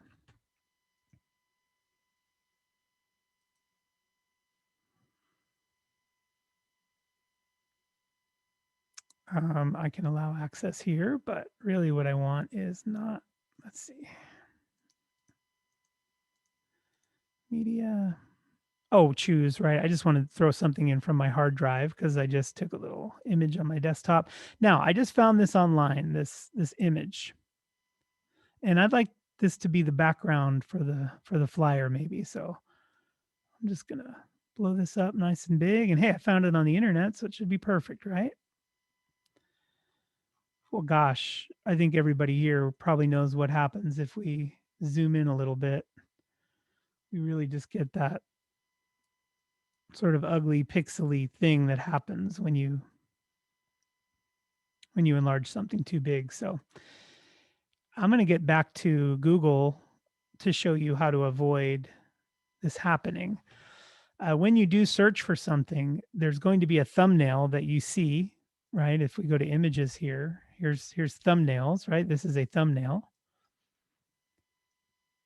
If I right click that thumbnail, I can save it. The problem is that, it's just saving a thumbnail preview. So when I do end up using it in my document over here, it just looks bad. It's all pixelated and stuff. So what I want to do when I'm searching for stuff on Google for my nice background is I want to tell Google right up front, don't show me no tiny stuff. I need some high res stuff over here. So what's nice about that is when you go to Google, you Google colorful background, just like we did before. Background. But then there's two more steps here that I always take. Number one is I want to look at only images, because Google's default after you search for something is to show you all these web pages. And really, we're not here for web pages. We're here for images. So I've done my search. I'm going to switch over to the images tab. And then under images, I want to filter a little further. I want to tell Google, you're off to a good start here, pal, but I don't want to see any small images because I can't use them. So let's filter those out. I'm just going to go to tools here and say size. Give me the big ones, large. What did that do? I can now be relatively assured that any of the images I select here are going to have enough resolution to look nice in my document. Now, that's not a guarantee because the internet's a mixed bag. So you never really know what you're going to find. But as I'm scrolling through here, I'm looking at, there's a lot of kind of nice things here. I think this kind of pastel-y one here, or well, I like this one too. So I'm just going to look at this image. Now here's one of the issues is that Google is a hotbed of rabbit trails and advertisements and people trying to hijack your attention to sell you stuff. So I'd like to show you some tips for slicing through that junk, because there have been times where I've been awfully frustrated by seeing an image that I like, but not being able to figure out how to actually get the clean version, because every time I click, it takes me to a website and it can be frustrating. But let me show you the tip that may just pay for today's class for you. Look, I Googled, I told it I wanted images, and I told it I want them to be large. And now when I click on anything here, I get a preview to the right. And when I hover over that preview, a little dimension appears in the lower left. So I'm not looking for a specific dimension per se. I'm just looking for big numbers down there, because I know that if those numbers are small, then the resolution is going to be low. Here's an example where that's 919 by 1300. I could just tell you that the 1000 range is low. That's not a real high resolution. But if you're looking at other things, like let's check out this one. Look at that, 3000 by 1680. Now that's not bad. Problem is if I were to click on this image, it's going to take me to that website, and that website may be locking the image out and all this nonsense. So what I'm going to do is right click on it and say open image in new tab. Now this does not mean open the link in new tab. That's very different, because the link is going to take me to a website. But if I say open image in new tab, it's going to open a tab with the full resolution of that image. I am no longer looking at a thumbnail now, which is this tiny version. I'm looking at it's opened up in all of its larger glory. So this is the tip I have for you today about going to Google, searching for something, going to images, filtering to large, clicking on the image, and then right-clicking to say open image in new tab to get the maximum size and fidelity. So now what I do is if I take this image that I just opened up, nice and big like that, and say copy image, very different than copy image address, copy image. Or you can see there's other options here that I could save it. I could save it to my desktop, or maybe for this particular flyer project, I'm saving these images in a folder or something, however you want them. I'm just going to use copy for right now. Jump over here and paste that image here. Now I'm going to enlarge that. We'll use this for our little flyer. I'll show you how to do all this stuff here in a minute. I just want to get this background established. And look at the resolution of this if I zoom in. Look at that, nice and crispy and sharp. Now zoom might be making it look a little fuzzy, but look at that, nice and crispy and sharp. So we were able to get the image we wanted at the resolution we wanted, but what didn't we get? What we didn't get was the shape we wanted. Look, it doesn't take up all of our 8.5 by 11 image. Darn it. It keeps, we keep running into these issues. Because look, if I take the old one out, part of our document is stripped, is blank here. So what I could do is just stretch it.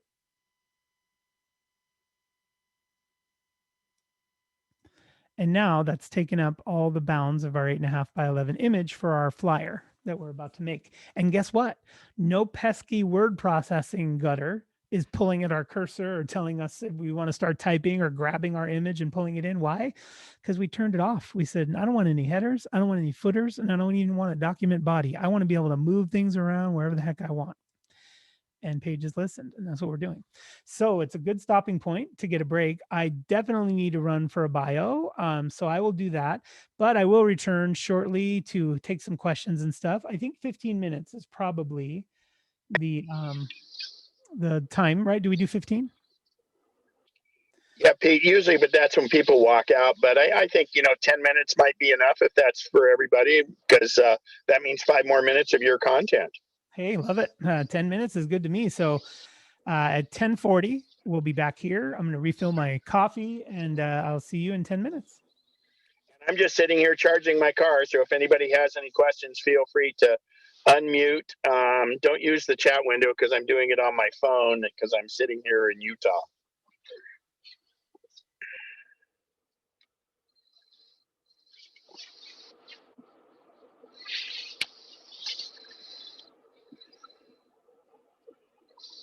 Hi.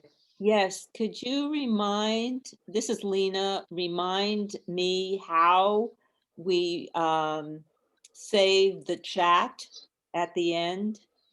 Yeah, that's excellent. And Al, if I could implore you, since I may or may not have connectivity at the end too, if you can save the chat and get it to me, because we'll try to get it to Bob to post, or you could too, but I'd appreciate that.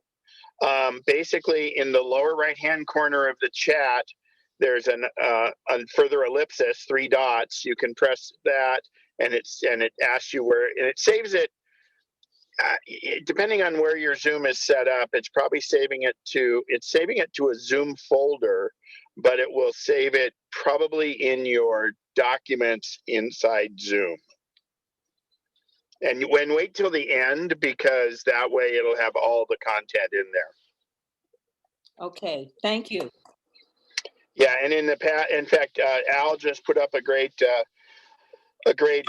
dialogue help support thing from Zoom that will go ahead and direct you to that. And we're trying to get those sent out when Bob sends the email out about the recording to send the chat out at that time too. So good question. Fantastic. Enjoy your trip. Bye. Thank you. Beautiful weather today. I bet so. Ken, Hi, Billy. hi. I don't know the terminology here, so it may be a little confusing, but you know how there's in the left, maybe gutter, there you can have the individual pages and then you can rearrange them. Yeah, I'm not sure how to do that. thumbnails. So you want to go up, and I'm not on my computer, but I believe it's under View and Thumbnails is what you want. Again, Okay. that's from memory. Okay, great. Thanks. And the same applies when you're in preview, because a lot of times in preview they won't show up. So again, it's View. You're trying to affect the view, and then go up and click on those. Are called thumbnails. That's great. Thank you. Albert, Bert, so if you don't have the ellipsis, you should tap the screen and then your menu comes up and you get the ellipsis. But for the chat, I'm not positive it can be saved on, let me just look if it can be saved. No, I think on an iOS device, unless Al or somebody has a link for it, you can't really save it on an iOS device, the chat. You could always copy and paste, and that's about it. I'm a little hampered because I'm only on an iPhone or not my iPad. So I'm sitting at a charger about ready to be fully charged. Any other questions? Feel free to unmute yourself. Go ahead. Yes, I can't remember the names again, but you know, there are two kind of modes. He's Pete and I'm Ken. What? He's Pete and I'm Ken. Just kidding, okay. Billy. Okay, I'll talk to both of you. I'm not sure how to go from one to the other anyway. You know, there are two, I want to call them modes, but whatever. One's for text and one's for the objects and stuff. Like I say, I can't remember what the names of the two things are, but I always get lost trying to set them up and try to, you know, I get lost between them. And of course, they are totally different. He just did that, and that was document body is what it is. So I'll let him do with that. I have an important call coming I have to grab, so I'll be back in a bit. Sorry. Sure. I don't think it's document body. It's like two, you know what I mean by two modes, or it used to be really easy to set up, then it changed. Yeah, Billy, I remember that. I think I can address that. It's still Billy's referring to it used to sort of say page layout and word processing document. It used to give you one, Yeah, it used to give you one, the other, or both. right. What they did was they just made it so the default state is both. So anytime you open a document, it's both. It has both the word processing part and it's capable of page layout. What they did was give you the choice to turn off the word processing part or leave it on. Oh, That's wow. really, so it's real simple now. By default, it's both. But for those who just want to get into the canvassy stuff, and we haven't officially restarted yet, but for those who are hanging out, I had a conversation with a fellow geek about tabs and stuff. About the whole word processing tab thing, which I must admit for many years was just sort of scared of that thing. I was like, what the heck is that tab box? So I'm going to grab some paragraph text here so I can play with that for the last couple minutes of the break because we still have 5 Pete, minutes, right? Yeah. quick question on the word processing versus page layout. Do you find it? Do you encourage people to change to turn off document view right away? Because doesn't it kind of mangle some things otherwise if you don't? So are you saying, to disable the text body, basically? Yeah, to turn off document body. Yeah, if you are doing page layout, right? If your end goal is you're making kind of more art than science, right? You're trying to make a flyer and you want to move things around, you got some photos and that. Yeah, then I recommend you start off with the word processing gutter shut down completely. Perfect. And that Yeah. never means you can't have robust text because you always can. I'm going to show you how to do a portable version that you can sort of move around wherever you want. And they even allow you to link them. So if you wanted a small column of text, but then it continued somewhere else over here, you could even link them. So Yeah, you That'd be actually get more great. granular. You get more granular control over your text Yeah. with document body off. Yeah, that's what I get. That's where I get messed up. So that's it exactly what you're talking about. well, there we go. So I'm going to continue on with you all still have 3 minutes of your break, but for those of you who are interested, tune in because I'm going to show you the whole the tab marker thing.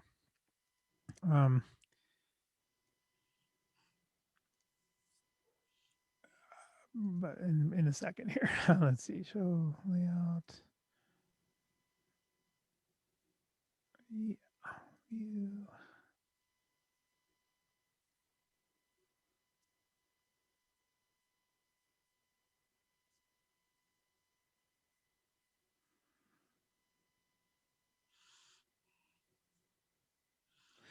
Okay, so for those of you who are interested in digging into the tab markers and you getting good use out of the tab markers, or if you don't even know what a tab marker is for the next 2 minutes during the break, by the way, this is not a required reading here, but I just thought I would entertain some of the more interested, those more interested in this here for a moment. So here I am with just some paragraph text. And I'm thinking here that maybe I would like to bullet some things out, right? So here I might say I want to indent some things, right? So here I might say this will be a list. And as you probably know from your word processing experience, you can use tabs to make a predefined amount of space. So where the space bar, right, when you tap the space bar to move something over, which I'll do now, 1 2 3 4 5, I can do 5 spaces for the indent of a paragraph or whatever. Those spaces unfortunately vary in width based on the font, the font parameters. So the font parameters may be such that spaces are kind of narrow or spaces are bigger. So sometimes just doing 1 2 3 4 5 spaces at the beginning of a paragraph is unwise because with font changes and things, your eye can start detecting different spacing. The more accurate way to space an indentation is by using the tab key. And you have full control then over this tab indentation. So, to indent this little sentence that I have here, and I'll just do fit with so we get a little bit closer here. To indent this, I would just, I could do the spaces, right? 1, 2, 3, 4, 5 spaces or something. But again, with different fonts and different, spaces being an invisible character, sometimes you have 6, sometimes you have 5. Drives me crazy. So I really would rather people become accustomed to tabbing. And so if I just tap the tab key, it's going to bump me forward a predefined amount. Well, I get to mess with those predefined amounts here using this ruler up top. Oh, shoot, I should have started with this. You got to be viewing the ruler. Sorry. And that's easy. We're just under the view menu here. I'll just pull down under view. I think it says show ruler. Yeah, show and hide ruler there. Command R being a keyboard shortcut. But yeah, you want the ruler to be visible because that's where you see the little tab markers. So here's the ruler up top, and then you see these tab markers. So I could create a tab marker and move it. I might want my tab to be centered on the page. So I can move this to, what's 4 1/4. I'll just move it right here. That don't look right. So I'll just move it to 2-inch mark. I want it to be at 2. Or I'm sorry, the 1 inch in at the 2-inch mark, right? So from now on, if I make another line and I hit tab, I have a new tab stop, right? Make a new line, type of thing. Oh, I like where I was going with that type of thing. Yep. That's the correct spelling probably. And then look, I hit tab and now it matches my other one. Then I'm not having all kinds of random tabs. I can even scoot them. Now look at this. This has its own tab. I'm like, oh no, this has its own and that has its own. Yes, you can have as many as you want. If you want to adjust more than one, you select them all and then you just grab those and you can adjust them all over. But these tab stops allow you to get scientific with exactly how you want things to line up. Hopefully that hopefully I have some fellow geeks going, yes, let's do that. Okay, so we're back officially. Thanks for the quick break. I've got a whole big text document here that I was just using to demonstrate some tab stops and that sort of thing, but let's jump back over to our document here where we had gone to Google and we had found something we liked and grabbed it and brought it over to our document as the foundation for our church picnic or event picnic that we're doing. I really like this one, maybe better. So I think I'm just going to copy image, head back over here, get rid of this one and paste this one in. I'll do the same. Oh, but hey, let's get back to, yeah, we're building this thing. So, let's get back to the steps. So here we were on Google. We found the wallpapers. This one says free wallpapers. If I was going to start selling stuff with this pattern on it, I must seek permission. So if money's going to change hands, make sure you seek permission. Even if, even if you don't think you should, you better, because after you sell a lot of them, the person who made this could come and say, that belonged to me, so you owe me money. But anyway, if it's just for a flyer for an event, when in doubt, ask. But we found something we liked. What we did was found the path to the full size, which in this case happens to be 3000 by 1680. You don't have to memorize all that junk. You just want to make sure that the 1000 pixel mark is your beginning. Anything under that's going to be really low resolution. So start at 1000 and go up from there. I found one. This one's 3000 by 1680. We copied it. I right-clicked it, and that allowed me to copy image. Not copy image address. That's just the URL. Copy image actually grabs that image right off Safari. You can click and drag too. I mean, you could do a side-by-side and just drag things right from Safari over to Pages. That's visually very cool, right? If I drag this and go over to Pages and just drop it on, that's visually very cool, but some people have trouble switching screens at the same time that they're dragging. So, that could also be confusing. So a simple right click to copy or control click. If you're on a trackpad, the 2-finger click on the trackpad will give you the context menu there. I'll do 2 fingers on my trackpad right now. And you see, oops, that's where you get this context menu. So anyway, we copied that, we pasted it into our document, and here we are, we're back. Now, earlier we turned off the header, footer, and document body. You can see as evidence from over here, we shut those off. And so we have no text cursor. I can even put text if I wanted to in here, which for now is good because we're doing some layout. So now we have this graphic, and I'm going to click on the graphic to show you some of the conventions of Pages in case you don't know. One of the conventions of Pages is that objects are selected, and the visual indicator that you've selected an object is the handles. There's 8 handles on the object. Some objects have more or less, and I'll explain why when we get to those. But you see the handles are represented as these little, well, they're square on some devices. I've seen them round on others, but if you look at the corners and the sides, you see those handles. Now, handles are something we've dealt with for a long time. We know handles, so you can click and drag the handle to change the size. Now notice one thing it won't allow me to do is change the shape. You ever notice some you can grab and pull and almost like silly putty, you're stretching people's faces out? It won't let me. I can't stretch it. Even if I grab it from here, it will let me enlarge the whole thing, but what if I just wanted to grab that and stretch it out? It's kind of stuck. So just showing what the handles do. If I grab it and move it around, look at these guides that pop up. How do I know when I'm centered? Well, watch the middle of the screen. Boom, yellow guide kind of locked me in there. How do I know when I'm exactly on the edge? I move towards the edge. Boom, locked me in with a little guide. If you don't have guides turned on and you're doing a page layout type of thing, I highly recommend it. So let's look at how to turn those guides on. And you can turn some on and some off if you want. Let's look at that. So here I'm going to get into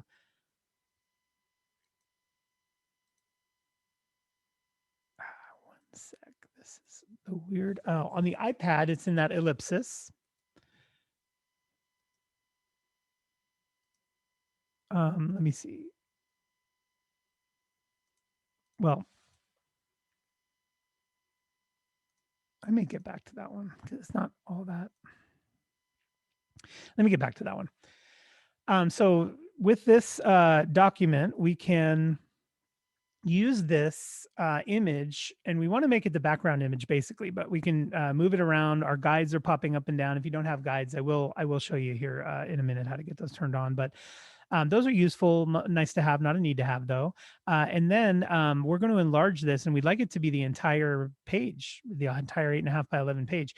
The problem is that it's a different shape than 8.5 by 11, right? It's longer. So I want to rotate it, and I want to move it around. But in order to do that, since I have it selected, I want to make sure format is selected over here. And on the iPad, it's the same thing. Make sure that both the object is selected if you are following along, and make sure the paintbrush is highlighted. And that way you'll get the same context as I have. I have the object selected, and then I have the menu of context on the right. That menu of context on the right reflects things that you can do with an object. Obviously, you don't see any text editing tools or anything anymore because we've gotten rid of that for the moment. And so this menu of context on the right has 3 tabs at the top. So that's where I'm going to find the 3 categories of formatting that I can do for an object. I can do the style, I can dig into the image itself, or I can arrange it with other images. And each one of those tabs has some rows that you can expand. So I'm in the style tab right now with a border row that I could expand, or a shadow row that I could expand, and some other options here. Here under style, let's go ahead and look at some of the things you can do with an object like this. Now, our desire is to make this the entire background. So some of the things I'm going to show you right now aren't exactly, like we wouldn't put a border around it if it's going to be the background, but let's just imagine for a moment we wanted a border on this. You can choose the color here.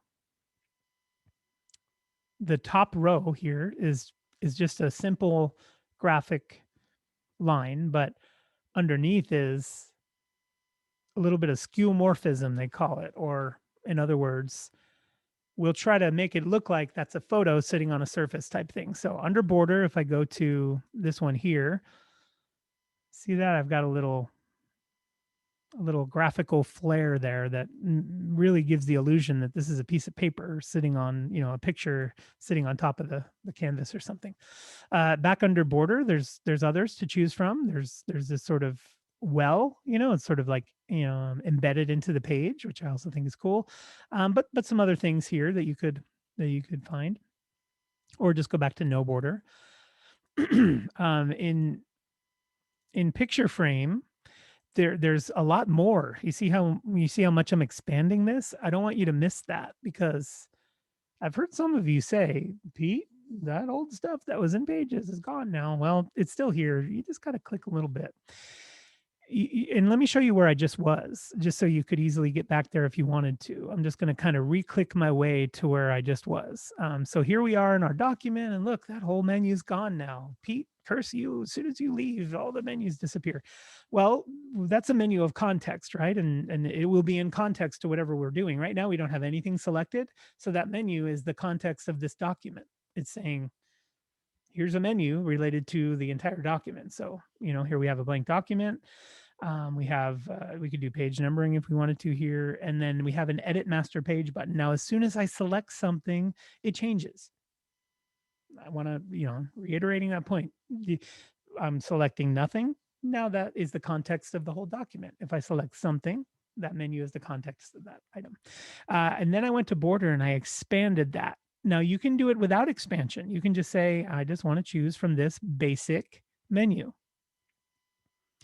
Some of those who just want a quick workflow appreciate this, but others who are looking for that rich, robust selection where I can really be artistic, well, you're the ones who want to click this ticker right here so you can get down into the details. Now, if I go here and I say line, even that differs from when I didn't expand it, right? Because without it expanded, I get basically the same thing the iPad folks probably see, is a little bit less.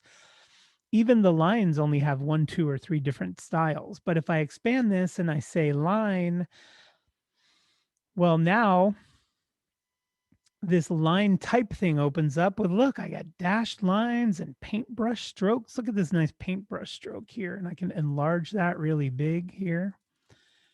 Look at that nice stroke. I can, look at this, is a little ink blot type of stroke here, or a chalk line. Here's a little chalk line stroke. Dash line, you're making a coupon or something. Let's bring that size down for a cool kind of coupon stroke. So for those of you who aren't, you're going, Pete, too much art, I'm a science person. Well, then leave it, leave it collapsed. But those who want to play, open that up and get in here and have some fun. I'm going to go back to no. Oh, well, no, but first let me show you the picture frame options. So now we'll switch from basic line down to picture frame, and look at all these different ones we have.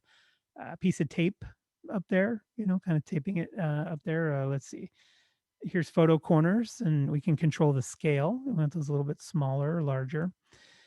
So basic if you want to be basic by collapsing this down, but fun if you want to get in here and change all these things. I'm going to go back to no border for now because we're going to end up using this for our background. Same thing with shadow. You could just do a basic shadow.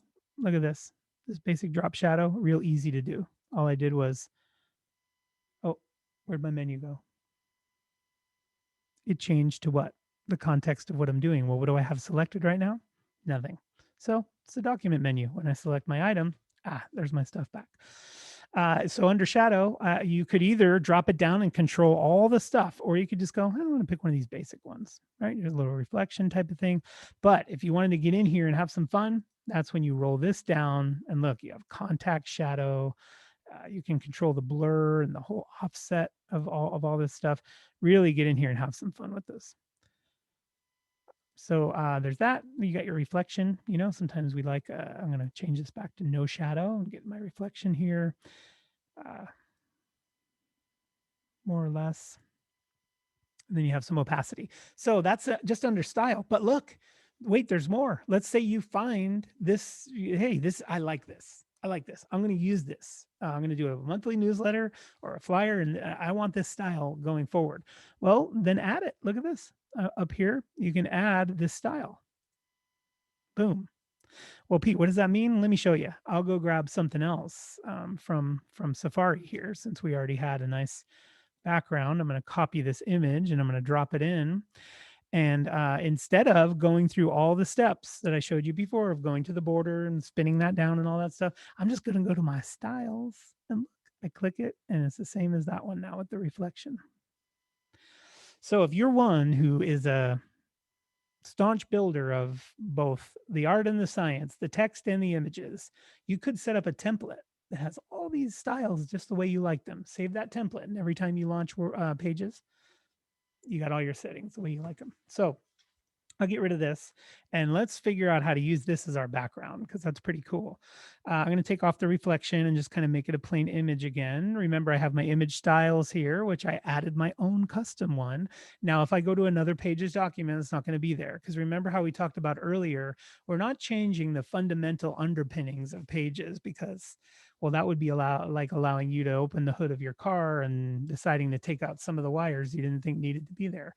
What this is allowing you to do is paint it any old way you want it, and then use that painted version is maybe a way to look at it. That doesn't mean it's any less than. In fact, it's a smart safety measure that Apple made. So for those of you who still have the mindset of like, I really want to be able to change permanently what font gets used, just think of it in a way where it's a file that you've created, which becomes a template and a foundation that you can choose from. So just a little revisit there. So if I go from here to the style of it, which we just dug into, and change to the image tab, now it's the same menu of context. I still have the image selected, and it's the same menu of context. There's just 3 tabs across the top. One is for style, which we just looked at. The middle one here is image. So here's some interesting stuff about this. I could use the replace button to put something else here if I wanted to. You might go, well, Pete, why don't you just drag the other image in and delete that one? Well, you sure could, but replace saves you a step. You just got to remember to use it if you want it. I never remember to use it. Then you have some options here of edit mask and instant alpha. We'll get to that in a moment. And then you have exposure and saturation. If you wanted to cool this down a little bit and not have it be so bright and colorful, you could do that. Exposure is just what you'd expect, vibrant or, muted a little bit. So some different things you can do there. Watch what I'm going to do with my left hand. Undo, undo.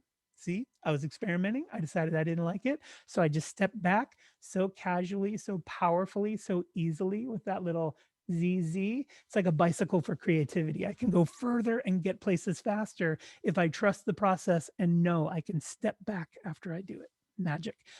Okay, I have an enhance button. What does it do? I don't know. I don't want to press it. I don't want to get in trouble. Press it. What did it do? You didn't like it? Undo. Now we're back. Love it. All right, how about this? What is this? Oh, I can adjust images with the aperture style image adjustment thing. That's begging for a photo. Let's get a photo in here. So I'm going to go under media, under photos. Here's my photos. Yeah, why don't I just, I'll find something here. Let's see. Bet you guys know what's coming. Let's see. I have a collection of Dodge Vipers. So naturally did I say a collection of Dodge Vipers? I meant a collection of photos of Dodge Vipers, I guess is what I meant. Open image in new tab. Let me just get an image here from the web. Ooh, that's a thumbnail. I don't want that. That's going to look really bad. So if I click this and I say, open image in new tab, what is that going to get me? That's going to get me this as opposed to this, right? Perfect. I like it. Let me grab this, copy that image. I want to drop it over here in Pages. Love it. Now, if I use this, well, hold on. Where am I? Where am I? Hold on. I'm in my document. I see my menu of context on the right. That ain't what Pete said it was going to be. He said I was going to have image editing stuff. What's going on? Well, since I have nothing selected, the context of that menu is just the whole document. But if I select my image, we have our 3 tabs back: style, image, arrange. We're on the middle one, right? Because we looked at style and we saw all this cool photo corners and all that stuff. We saw that, but I'm going to change that to no style. And the middle tab had that little image processor guy. We could enhance. I like what it did. If I undo, it shows me. Boom, boom. I like it. I'll leave enhance on. But here we've got this panel. Amazing panel. This panel, for those of you who like photo editing and stuff, this panel was the same panel that was in Aperture. It is the OS level image manipulation panel. So, woof, there's some amazing stuff in here, from exposure, contrast, saturation, highlights, shadows. Not a photo class today, but you know me, I'll love to sit and geek out with you on this one. Even a histogram that you can adjust. You want more lights, you want more darks, you can just come right in here and get that done. Amazing. And this exists in Page. We're in Pages. This is crazy. All right, done. I like that image like that. Now let's look at edit mask and instant alpha. Those are two really important things. And here's why. We used to do something called cropping. Cropping was our battle cry back in the day. We got to crop photos. You got to crop photos. Quietly, that's sort of been replaced with mask. You're masking photos because cropping is destructive always. Let's roll that back. Cropping is destructive always. You're cutting pieces away and they're being disposed of. So whenever you see crop, unless you have a system like Apple's, which allows you to revert, crop means destructive editing. Masking means non-destructive editing. Masking means you can isolate the part of the image you want while the rest of it will still exist behind the scenes. This is non-destructive as opposed to destructive, which is cropping. So masking and cropping, destructive and non-destructive. Here in Pages, they use masking. So you won't find a crop command per se, because I get that question a lot. Like, how do I crop images? Just change crop to mask. It's the same effect at the end of the journey there, but mask implies non-destructive and crop implies destructive. So let's edit the mask. Or if we were to use traditional thinking, let's edit the crop. So we hit that button and we have the ability to crop by just using this slider at the bottom, or I like to just get right in here and move it to where I want. What you see here is you see a ghosted image, right? Or we see a couple things going on here. We see the border is faded, ghosted, and then the center is vibrant. And what that's doing is giving you a visual indicator that whatever's in the outside of the vibrant part or the dimmed area will be gone once you lock in your changes. Now there's a toggle switch on the masker itself, which allows you to manipulate either the borders of your mask or the image itself. So the little icon of the mountain is the one you would use to manipulate the image itself. And the icon of the traditional crop thing is what you would use to change the borders of your mask. Now, why this is important is because sometimes you just want a square, but this image was rectangle when we got it off the internet, but we're really looking to fit it into a square space. So that means that I don't necessarily need to enlarge or reduce the image. What I need to do is take my mask and adjust the bounds here into a square. Now, the way I know that I'm going to be square is because, do you see while I'm dragging the borders of the mask, some coordinates make themselves available to me so I can match the height with the width if I do indeed want a square image. So I'm going to roll until I see 3.66. Now my height and my width match, and I'm going to let go. Now I know my mask is a perfect square. I can now grab the shape or the image below. I can adjust the size of it. And now I have, when I hit done, a square image that's masked off the way I want it. Now, if I ever want to go back later and say edit mask and move it around, I can still do that.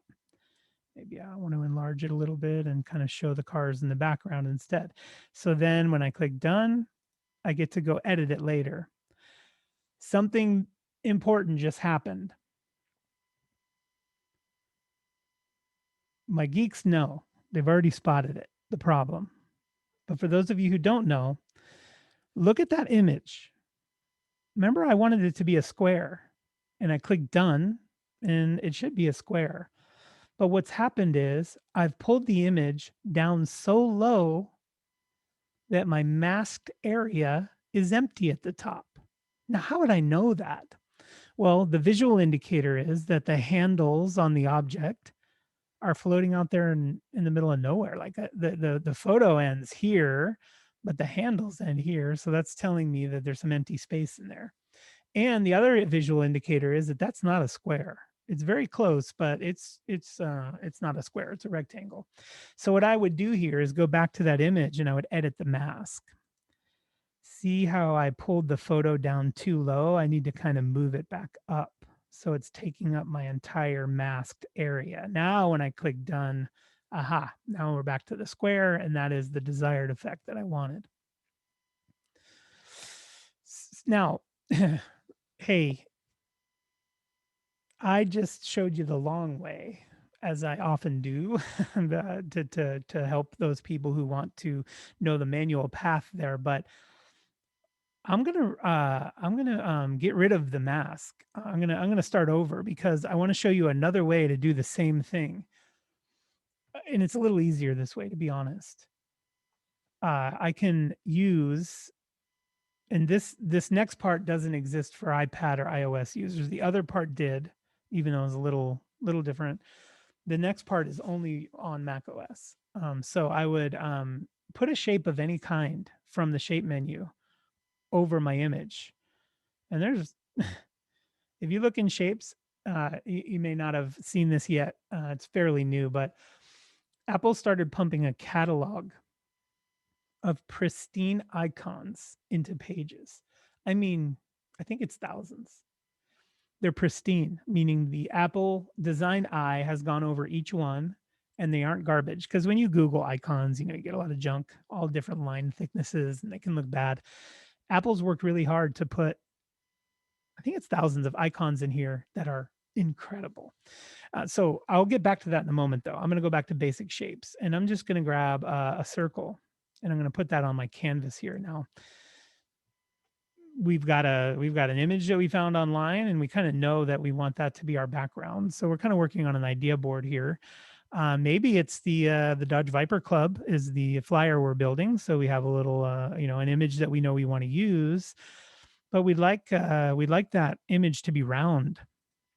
We found this rectangle image on the internet, but I'd like a circle, maybe a circle with a border around it or something. So any shape, whether it's a circle or any of these shapes that you can choose from here, you can throw down on the canvas and then sort of position that circle where you want to use it as a cookie cutter, right? Because you're basically going to take that, position it where you want it, and then click it down onto the photo to sort of cut it into that shape. So we got to talk about shapes then for a moment then. So here we go. If I zoom in a little bit to 300, let me see if that gets us nice and close to the circle here. Yeah. I've got the object selected, and a couple of things have happened automatically that you're probably used to by now. Number one, the menu of context on the right has changed to the object menu again because I have an object selected. It's giving me my little style menu up there and all my colors and things, and we've already gone over that menu. You know how to use that one. I think it's kind of odd that it threw a text thing in there. I'm like, what? Why would I have an object selected? I didn't ask for text, but anyway, so style, but wait a minute, text.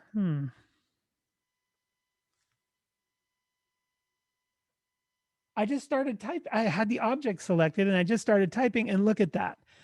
It allows me to use any shape as a text box also. I can use any shape. Oops, I just went off full screen there. I can use any shape as a text box. Hide floating meeting controls.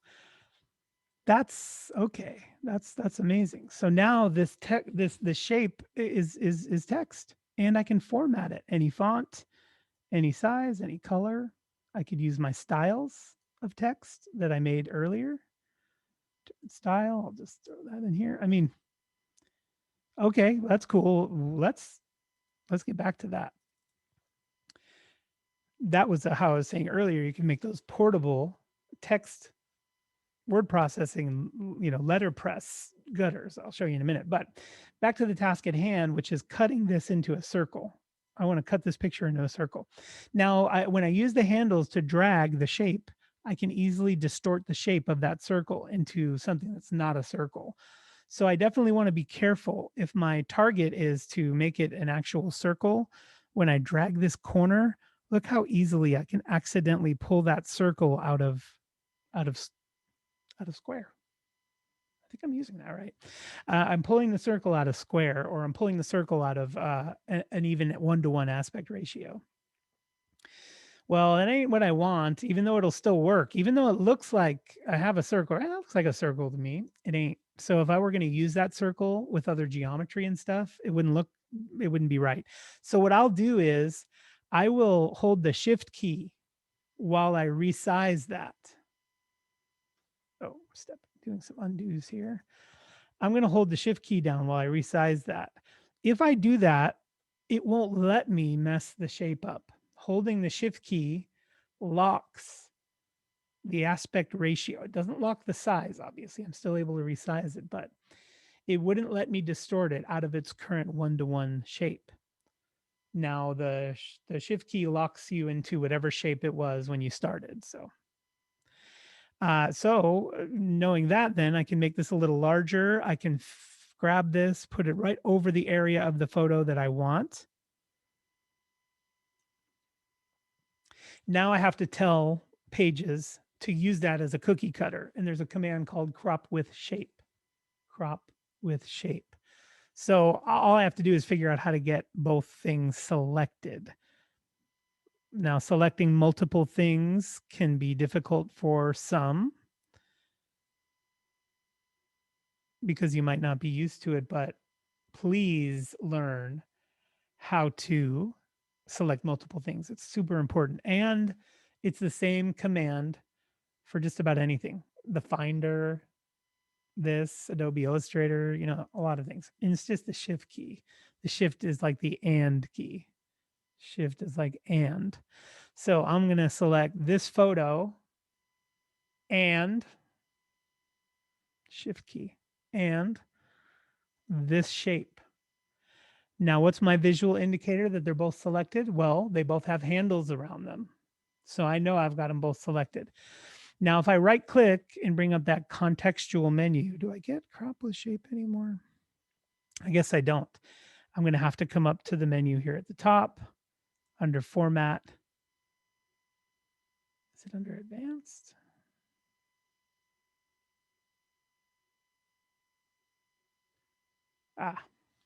Mask. Okay. Look at me using the wrong word. Did you catch my mistake?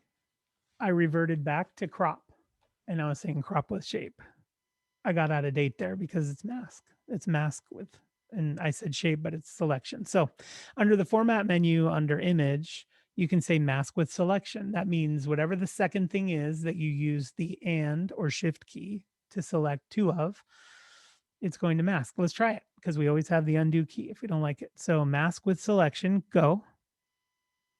Okay, gives me my familiar masking window that says, remember, Pete, everything outside the vibrant area is going to be gone if you lock it in. So let's lock it in.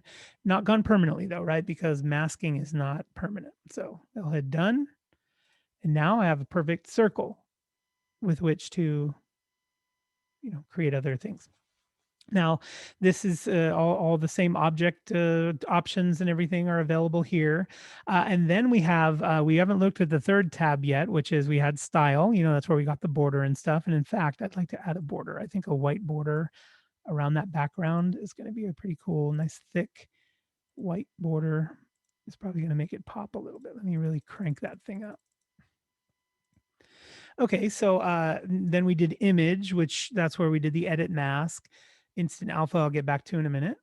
And then we had different, enhancements and stuff. But then under arrange, this is where you get to choose some really interesting things like you could set the size coordinates for those of you who wanted to make sure that it was definitely square or circle. You know, the circle dimensions were perfect. You could ensure that here.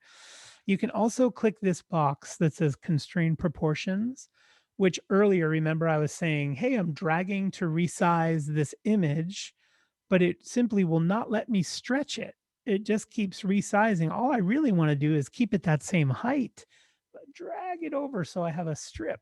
And when I try that, it just keeps enlarging the whole thing instead. Well, the reason for that is that this box is checked. It's saying you're basically giving Pages permission to deny you from changing the shape of that image. Now, this can be really important if you need it to be a square, or if you need it to be a 4:3 image, or some parameter that you really want to stick with. But if it isn't that important, you can uncheck this. And again, it's in the context, the menu of context for objects. I went to tab number 3. There's only 3 tabs in the menu of context for objects. I went to tab number 3, and that's where I found this uncheck constrained proportions. Now, if I pull this same middle handle instead of the whole thing growing uniformly, I can now stretch. And for some images, this is really useful. So for our background, I'm just going to stretch this thing to the 4 sides of our canvas. And I've basically just made a cool background for our event flyer. I wouldn't have been able to do that if I had constrained proportions checked, because it wouldn't let me make it 8.5 by 11. It would say, nope, whatever its original shape was is going to stay that way. So, and then position is another one here, where if you really want to be scientific about the way graphics are positioned, which I get that way sometimes, and I run into some of you who do too, you can actually plot it with coordinates here if you wanted to. And this can be really useful if you've done your drawing on paper and you know the amount of space that's supposed to be between things or whatever. This is a way where you can plot those coordinates individually if you want to. You can also set a rotation angle here and all that. And then you can just lock the darn thing. You can lock the object so it can't move anymore. That's what we're going to do with the background, because while we're working, we don't want to keep grabbing it and accidentally moving it around, right?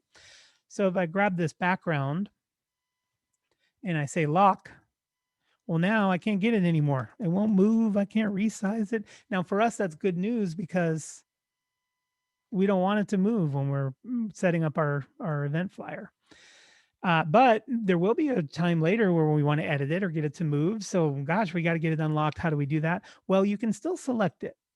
Even though it's locked, you can still select it. And notice the handles on all 8 sides, or they're not 8 sides, on the sides and corners. Notice the handles have turned to a little X. All right, it's a little X now. It's not the same box that it was before. That's your visual indicator that is locked. So you will get frustrated if you use that, right? Because later you're going to be trying to move something. You're not going to remember that you locked it. Well, those X's are telling you, hey, this is locked.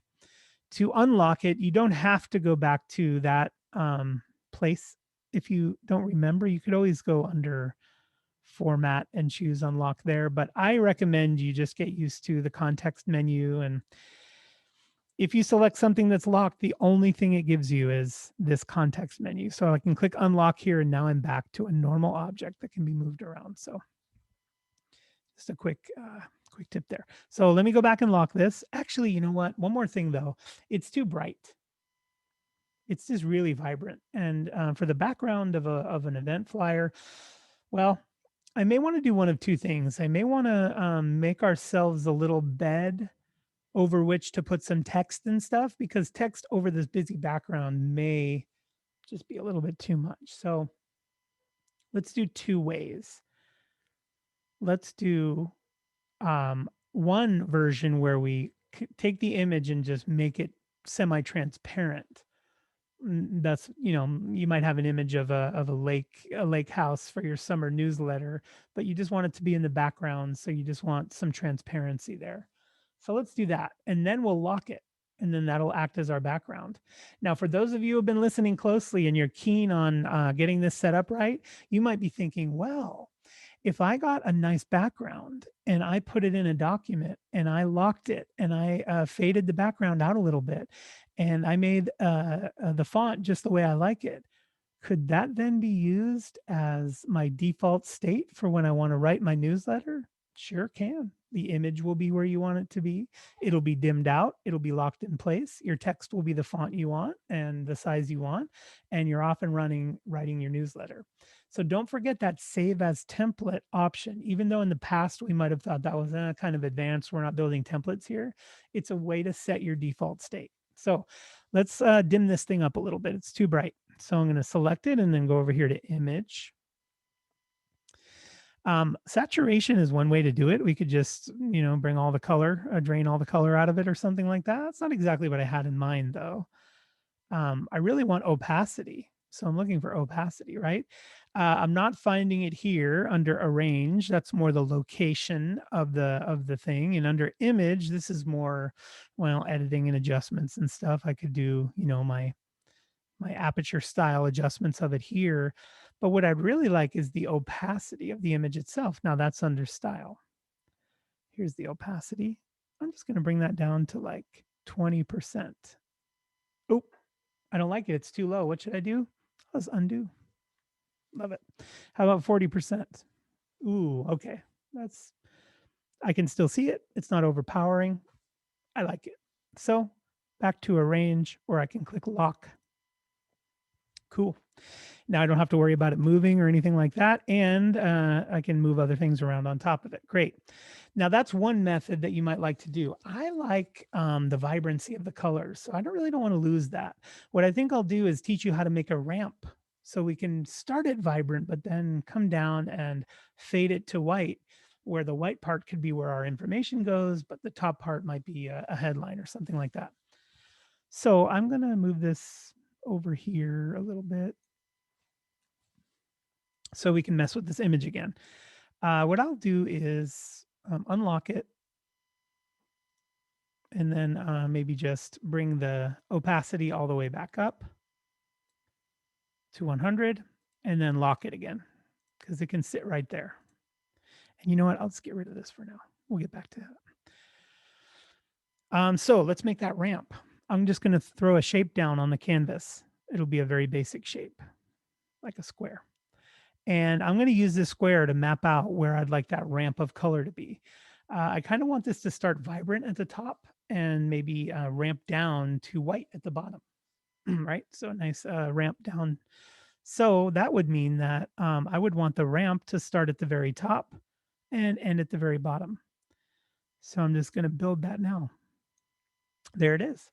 There's our ramp. Now all we have to do is tell it, hey, be clear at the top and white at the bottom and get there gradually. And that'll provide a ramp. So we already know how to change the color of one of these objects because we did it earlier under style. So if I go back under style, I do see that fill option there.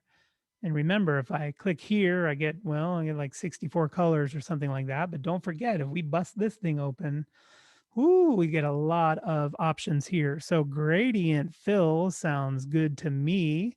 Let's try gradient fill. Now I want that gradient to start at the top and go to the bottom. I can control that with this angle here.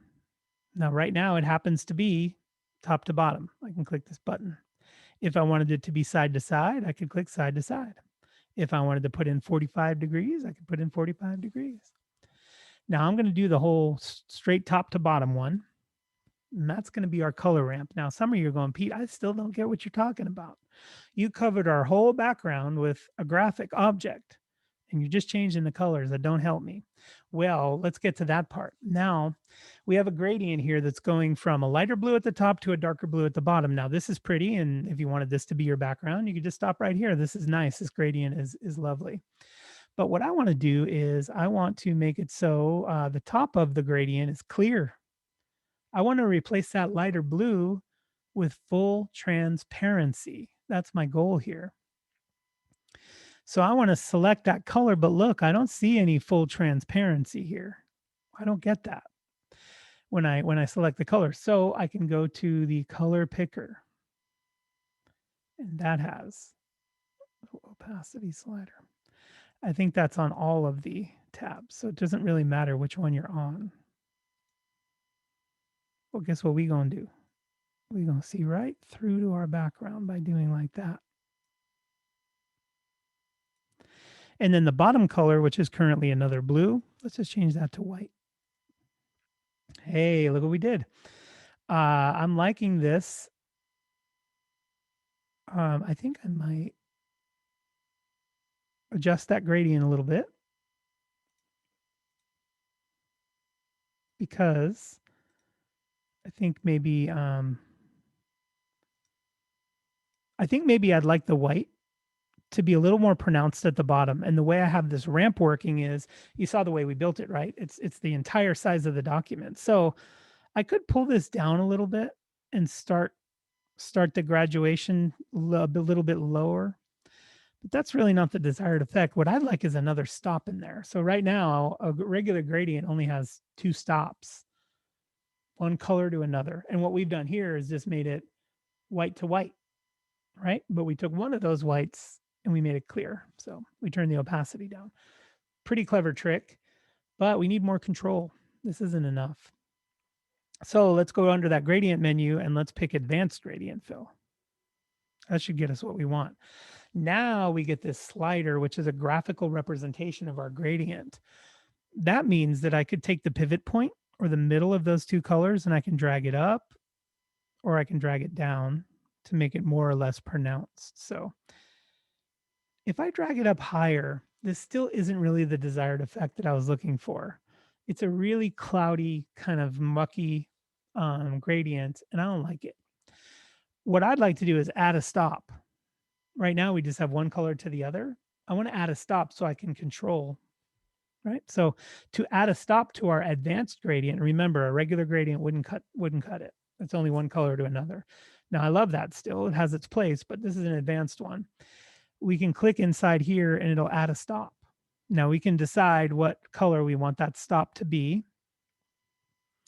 I'm just going to pick from my crayons here. I'm just going to pick a white. But what we've just done since we've added that stop is we've added some control over that white ramp and where it starts and stops. So you see now we've kind of built a cleaner, maybe make it even a little bit more gradual, a cleaner way to make our document fade from one to the other. And since I chose advanced gradient fill, I can play with this to my heart's content, really make it just the way I want it. In fact, I think I'm going to use the graphical gradient editor right on the screen and pull that down a little bit, and yeah, just soften up some of these transitions from one to the other. Well, there's a clever way to make a bed for text below, to be able to just use this gradient control slider under advanced gradient fill. Now, I want to show you one other way to do that that's a bit cleaner. Take a look at this. I'll insert shape. I'll just use this rounded rectangle here. Notice that the rounded rectangle shape has another handle that we haven't seen yet today. Oops, that's not what I wanted. Let's get you out of the way. Notice this has another handle that we haven't seen yet today. We have the 8 handles around all the sides that we're used to, but there's a new green one here. Look at him. What's he doing? Well, since we chose rounded rectangle, he allows us to control the radius of the corners. We want really tight radius all the way to a square, or we want softer all the way to a circle. I'm just going to do a pretty tight radius like this. Go back to fit page. And what I'll do here is make a little column that maybe we want to put some text in, like this. So I might just come over here to the style of this particular shape that I just threw on here. And remember my opacity, I can make it white and then bring the opacity down. And one last thing, as we discovered earlier, or as we discussed about how do I get text into my document if I want it there? Well, any shape you put down is also a text box. So I have the shape selected, and without having to do anything else, I can just start typing. Now, if you're following along at home, you're going, well, nothing happened for me. I might say the same thing, but look closely. It happened. The text just happens to be white. So it's hard to see. I'm going to select that text and come over here to this menu where I can change the color of it. I can change where it is aligned. I want it aligned to the top of the box, so I can do that, the center or the bottom. I can change those. I want it left alignment. The spacing and all this stuff is all stuff that I can change here. Layout. Now, this is interesting because within this text box, I can set tabs right inside the text box. Now, this is like a word processor inside of a word processor. This little text box can be a whole separate Pages document almost. I don't want to complicate things, but look, I have all of the rules of word processing for this one little document.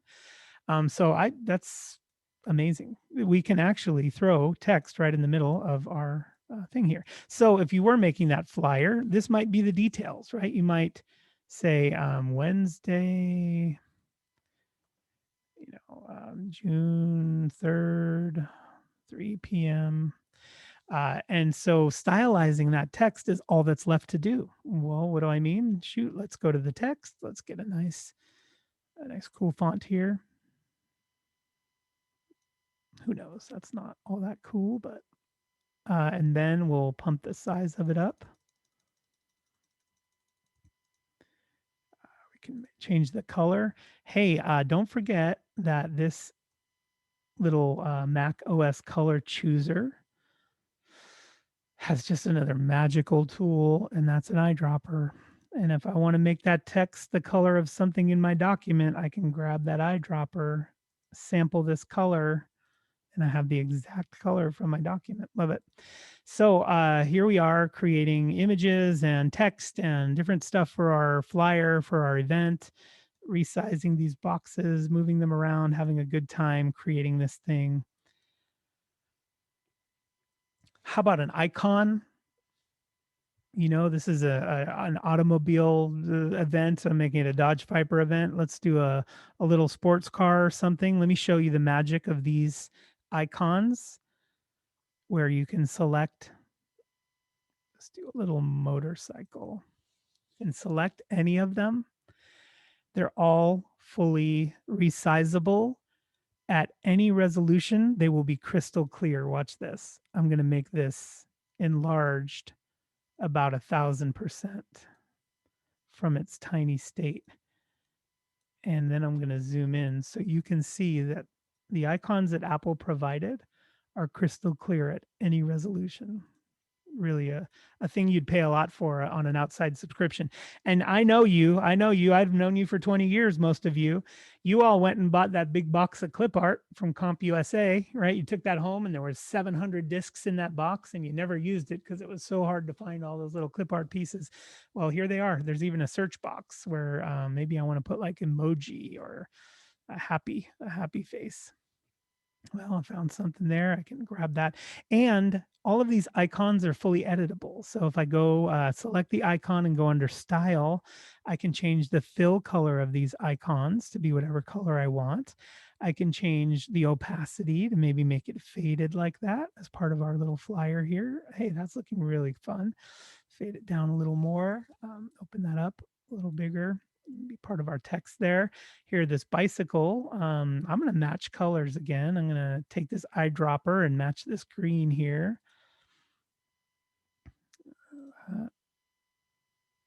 Match this green.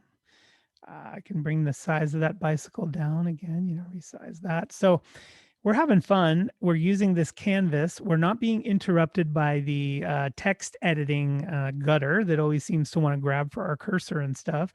We still have the capability to do full text editing and that sort of thing. We have symbols, a whole library of them provided by Apple, able to recolor and change the opacity. Our own images can be put in from our photos gallery, or we can choose anything we found on the web. Extraordinarily capable thing going on here. As I said earlier, I'd love to stay till 4 p.m. with you, but the only way these doors are going to fly open for you is if you get in here armed with that undo key, command key for your thumb, Z key for your finger, boop, boop, undo, boop, boop, undo, boop, boop, undo. It's like a bicycle for creativity. It'll get you further if you have the power to step back if it's something you didn't like. I bet there's some painters out there going, I wish I could do that with a canvas, right? I throw some paint on there and I don't like it. I wish I could undo. You can. Digitally, you can. Now, this is a canvas. And these brushes and these tools that we're using are very, very advanced. Our ability to make gradients and shapes that are editable and powerful, high resolution at any size, all of this takes tremendous capability. Mac OS and the developers behind Pages have worked really hard to bring this together, which leads me to a discussion I often have in cases like this where people's minds at this point are going to the whole share thing. Like, okay, we do have an amazing canvas here. How do I now spread this creation around? And I wish that question was easily answered with a simple answer, but it's going to take a minute to chop some of that wood and get to the true answer. First of all, you have to know why you're sharing with somebody.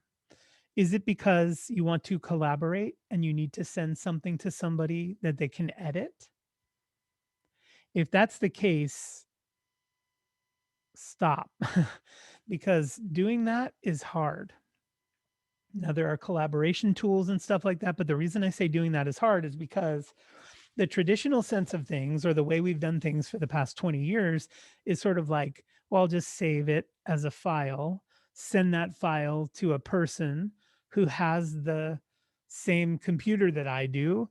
Why wouldn't they just be able to open that file and start editing away? That's where the complexity begins, right? Because you could call the person you're sending it to and say, I want to make sure you have a Mac. Yeah, I have a Mac. All right, I want to make sure you have Pages.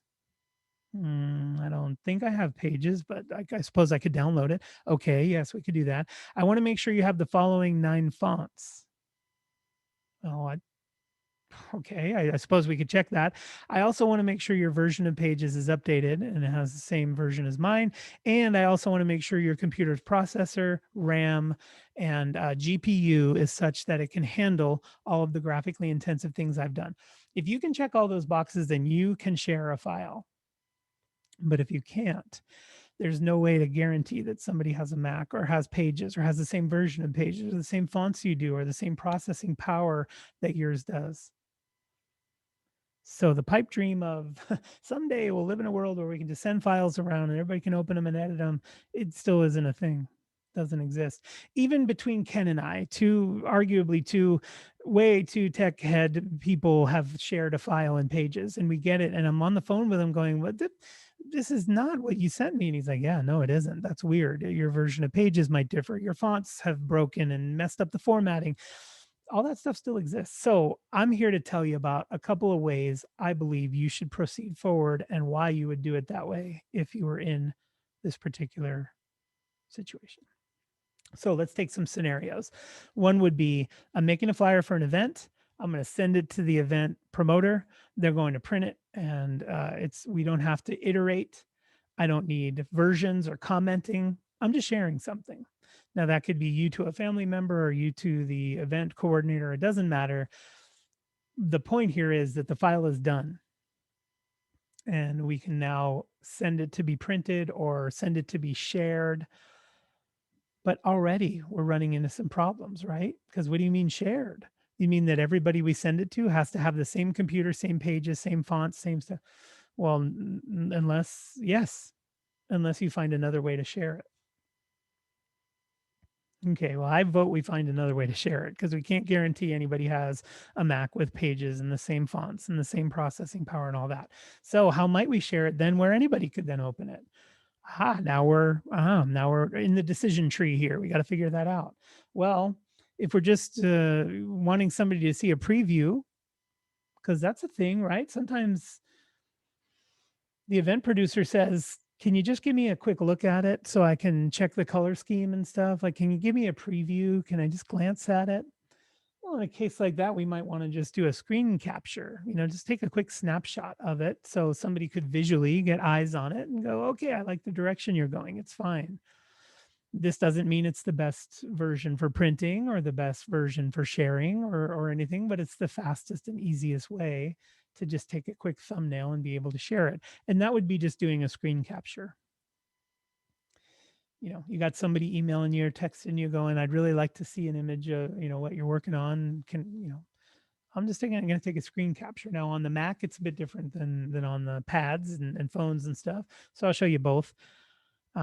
Hey, that thumb that rests right on the command key comes in handy at times like this, because the keyboard shortcut to invoke the screen capture tool on the Mac is Shift Command 3. And I like to pause there because I know people are looking down at their keyboards and they're getting their fingers positioned to try to do that digital tango of Shift Command 3. But if you do Shift Command 3 and your volume is up, you'll hear a snapshot sound, and then that snapshot will appear on your desktop for you to use. So basically, taking a snapshot of this is a pretty good way to share it, because it's just a preview and it's pretty small in size and anybody could open it, because the JPEG or PNG, the image file that results from you taking a screen capture, is openable on any platform, even Unix, Linux, Windows. My kids' Nintendo Switch can open these kinds of images. So the most universal way might be just to take a screen capture and show a preview. Now, caution, like I got flashing lights here because we're in a decision tree. That's not the only decision. The decision tree says that if it doesn't need to be high resolution for printing, and it doesn't need to be, I don't know, something that somebody could open and enlarge to look better, this is just a quick preview. So screen capture is a great way to take a quick preview and share it if you want to. On the iOS device, to take a screen capture, you're going to do a button combination. It's going to be, if you have a iOS device that has a home button, a clicky home button, then you would press that and the sleep wake button. There'll probably be a YouTube link here, which is really helpful. Thank you to do that. But yeah, screen capture sometimes is just the best way to send somebody an image. If I'm texting with Ken and he's going, hey, how's the thing coming? Can I take a look at it? I'll just take a screen capture of it on my phone, text it to him. He'll be, oh, cool. It's a progress thing. But let's say you've reached the finished product and now you're in another decision tree. You're going, well, I'm done. Now I need to print it. So how do I prepare it to print? What are the rules, right? If you're just printing at home, you could just hit the print command under the file menu, file print. And if your printer's hooked up either wirelessly or with a cable, it'll present itself to you. You hit the print button and you're good. There's no conversion necessary if you're just printing right from Pages to your printer. You don't have to do anything fancy. It just knows what to do and it'll print. Where things get a little more complicated is, oh, I want to send this to the event promoter to print it. Aha, now that decision tree gets a little bit more complex, because earlier we said if somebody just wanted to check in and see your progress, screen capture might be a real lightweight, easy way to just give them a look at what it looks like.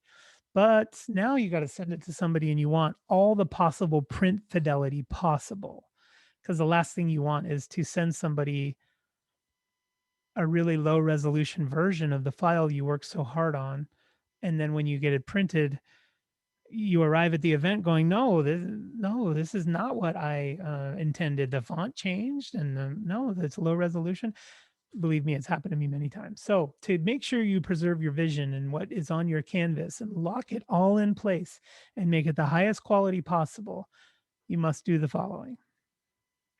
Pens and papers ready if you are following along. But here's what you must do in order to make this a universally shareable file with maximum fidelity. We would go under the share if you want. No, let's not do that. We're going to go under save, under the file menu to export to, and then PDF. I'm going to leave it paused there for a second. the reason I want to leave it paused is because I want to revisit your decision tree here for a moment. Your decision tree right now is that you want to export this to a PDF file with the maximum fidelity, fonts embedded, images embedded. So the person on the other end, there's no risk. It might be a very large file if you have a lot of high fidelity components. So there's that minefield, right? You've all got a reply from somebody saying I couldn't download the attached file because it's too large, or the server rejected the file, or whatever. So we're going to want to know what file size it is, but we got to get it out to a PDF though. And this is how to do it. Under the file menu, export to PDF. I want to make a mental note here that you are basically taking the canvas that you used Pages to decorate, because Pages is just a canvas, right? And we started with a blank 8.5 by 11 canvas in this particular demo.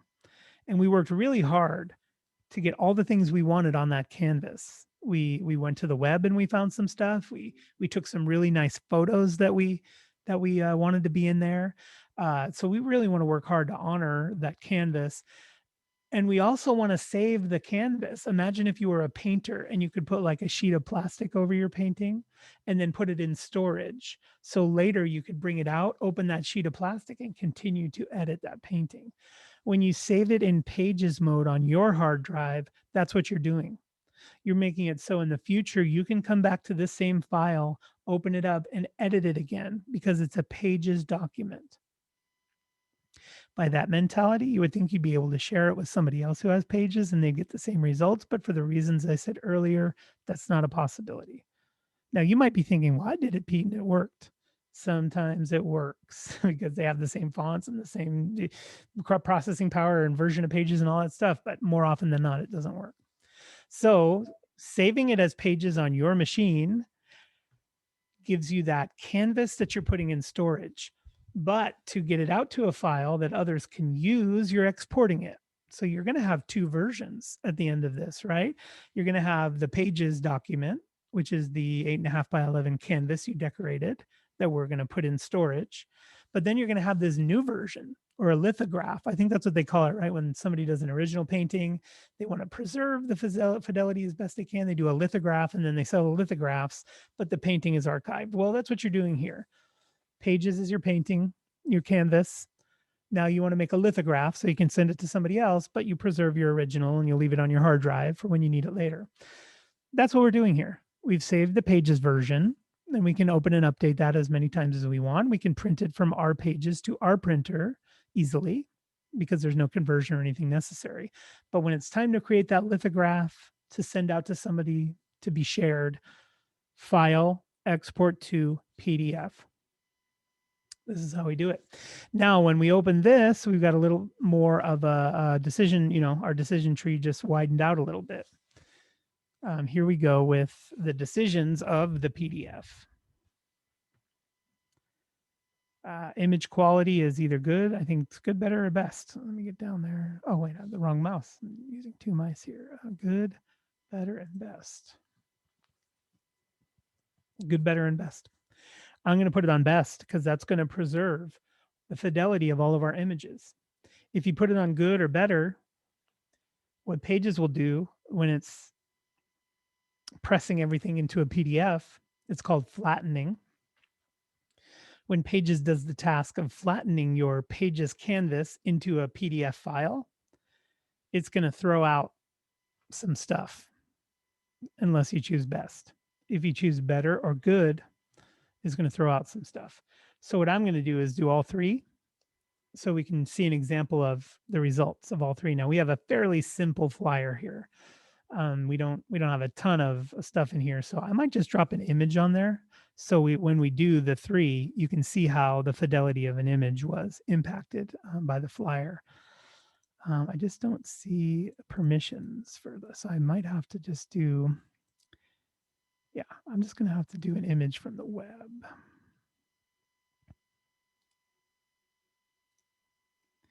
I'm just going to pop that right in here, and that's going to be in the middle of our thing that we're doing.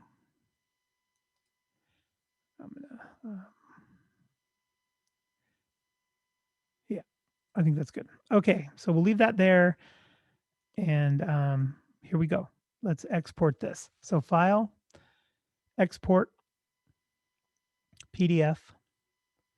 Let's start with good, then we'll do better and best. So good, next. This will be called good. We're just going to throw it on the desktop and export. Cool. Let's do it again. File, export to PDF. Let's do better. Next. Let's call it better. And put it on the desktop. One more. File, export to PDF. Best. Next. Right on the desktop. I'll call this best. Doesn't exist in the iOS version. You can export to PDF, but these granular controls.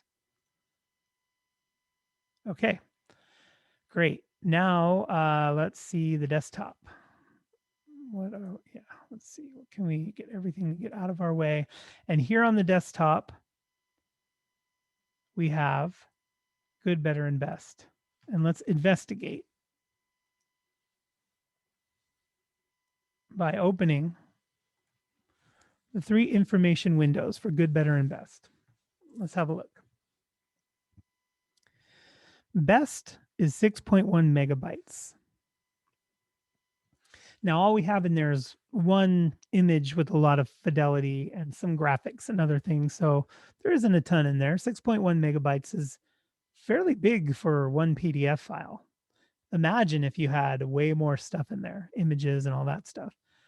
And then you see good, which is the worst, is about 10% of that, 622K, where we're seeing 6,000K or MB on the next one. So about 10% of the size, and better is about right in the middle, right? A little less than in the middle as far as size goes. But now that we've seen this document window here, let's open them all and see what they look like.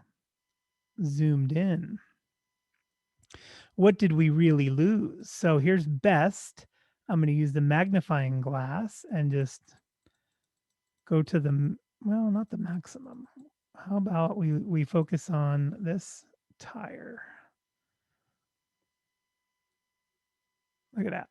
Let me see that tire. We're zoomed all the way in on the best image. Best zoomed all the way in. I like the geometry of this thing. So let's put the eye there.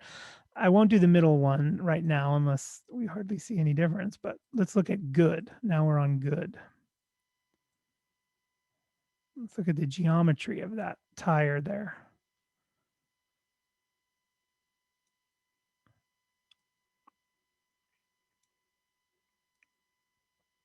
I have my answer. But here's the thing though. If it's a 20-page PDF with tons of images in there, saving it at best could be a 500 megabyte file size. Now in the old days, that would have been impossible. You'd have to burn it onto a disk or put it in a flash drive and then mail it to. I mean, that's a big file. But in today's world, we have so many cloud services that are connected to all of our devices. So even your iCloud account has provisions for you to upload something into it and then share a link out. So the person on the other end isn't burdened with a huge email attachment, that they have a link they can click, and then the link allows them to just download it directly instead of trying to use the piggyback on email and stuff like that. So this could result in large file, but look at the difference. I mean, and then let's look at the middle, right? This was the one on the right is full fidelity, which is 100% fidelity. The one on the middle was about half, or I'm sorry, the one on this end was 10%. So we got 10% on the left and 100%. Now let's just get this middle one dialed in. And remember, it's about half of the cost of the overhead. You know, the file size was about half of the cost. But in my opinion, a good middle space, you know, that's definitely not as bad as good. And it's not as heavy as best. But zoomed out, let's just zoom out a little bit. Zoomed out, you're going to get, I think, acceptable results.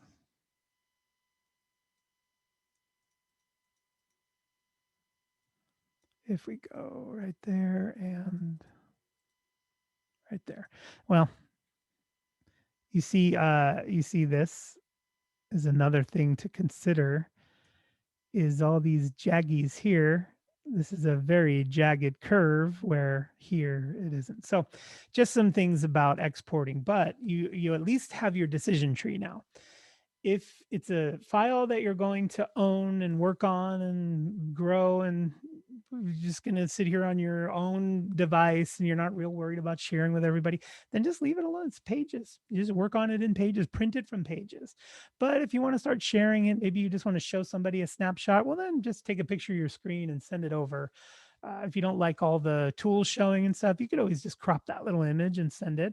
And then just send your stuff to the printer if you want to at your home. But then when you start going into, okay, now I want to take this canvas and do the lithograph so I can send it out, then it's file, export to PDF.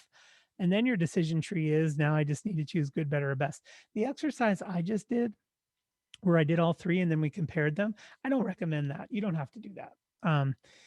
You could just go right to best because most of the time the file size is fine. It's manageable enough. But if you go right to best and you find that the file size is huge and it's just unwieldy, then maybe you try better and you'll get a good result. So I always usually do best first. And if it's too big, I'll bring it down a little bit with the others. Whew, that's brings us to about the end of this thing. So you might have all disconnected an hour ago and I didn't even know it, but here we are.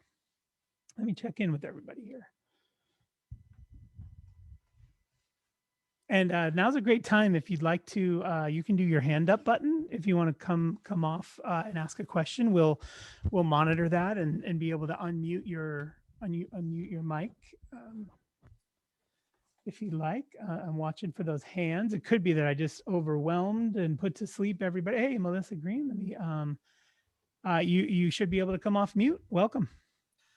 Thank you, Pete. This has been very interesting and it reinforced a lot of things. I don't use iCloud.com very much, but one day I'm going to visit family, do a little kind of update of, family history. They have PC, but I would be able to go to iCloud.com, right? And use Pages there. Yeah. And I had a perfect segue for that. And then I kept plugging along, but I'm glad you brought that up.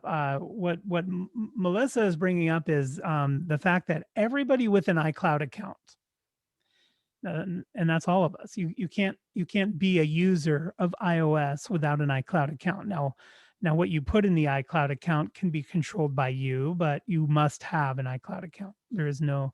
You can't own a phone or an iPad without one. Well, what you're entitled to with that iCloud account is 5 gigabytes of free storage through iCloud. But that, in addition to that, you have also a front page that lives on the internet of a suite of tools that Apple has provided for you to use in the cloud. That's a lot of complex marketing today speak, but what I want to boil that down to is you can reach the contents of your iCloud account handily by going to iCloud.com. I'll just show you a quick demo of that. And I may do a mute all button again, but you'll still be allowed to unmute yourself because I heard a noise there. Okay, I'm just going to jump into going to iCloud.com on my Mac. So here, let me go back to Safari, and I'm just simply going to type in iCloud.com. And if you have an iCloud account, which I shouldn't even say if, because everybody here does, because you have an iCloud account, you'll be treated to this front page. Now, mine's asking me to do Touch ID. Yours may or may not. In fact, you might not get right in. You might be in a sign-in screen that's going to ask you for your iCloud account and your password. Now, usually the question after I say password is people say, what if I don't know my password? Well, then you got to get it. You got to get it so you can log in. But once you log in at iCloud.com, this is the suite of tools that Apple has provided for you as a value add to your iCloud account. Now, if you've never been here and logged in on the web to iCloud.com, surprise, you can access all these things from any browser in the world. Cruise ship, business meeting room, anywhere. As long as you have an internet connection, you can go to iCloud.com and log in here. Why that's important is you may have lost your device and you need to contact somebody. Well, all your contacts are saved here. Or there may be an email that was on your phone that now you can't find. Well, there's all your emails there, all your reminders, your calendar entries, your photos. If you're using iCloud Photo Library, will all be here. You can access them on the web. Let's say you go to a friend's house and he has a big PC. You say, let me log into my photos so I can show you photos from the trip. You can do that here. It's an amazing suite of tools, which I'd love to teach an entire 3-hour class on. But what Melissa was so astutely pointing out is that Pages, Numbers, and Keynote are among these tools. So anybody with an iCloud account, which is the first gateway, which could exclude some people. If you have a brother-in-law that lives in Georgia and he has an Android phone, he don't have no iCloud account, or he may not.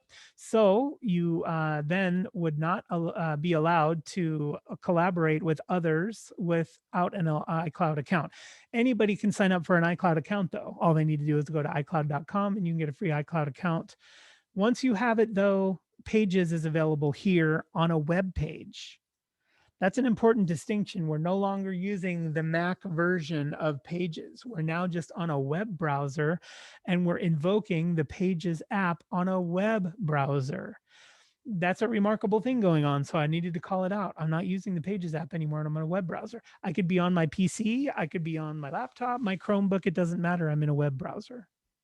And now I can access Pages. Look, there's the flyer we made earlier. It's right there. I didn't have to save it to the cloud. It just happened automatically.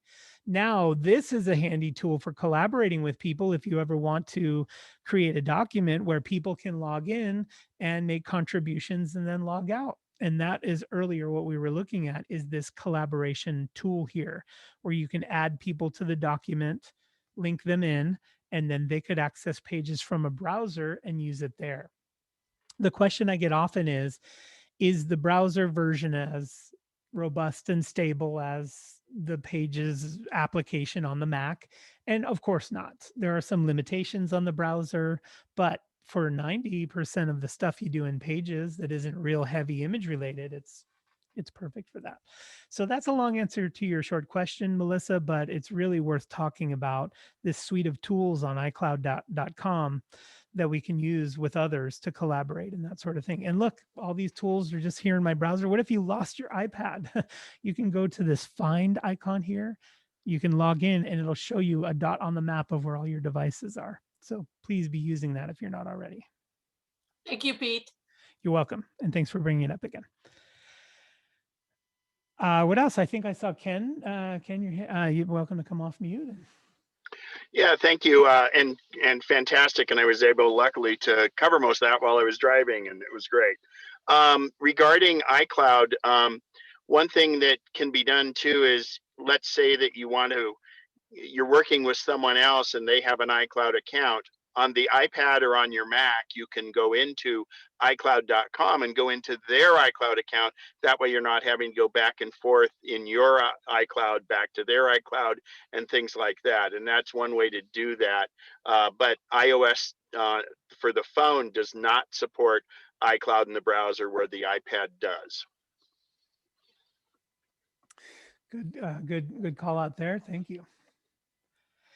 Al, man, I'm gonna give you a big round of applause for Al. He's on the ones and twos over there, getting it done in the chat. I see he's plastering them links all in there and getting you guys headed in those directions of learning more about this stuff. So amazing job, Al, keeping us bumping there. I think you have a new facilitator.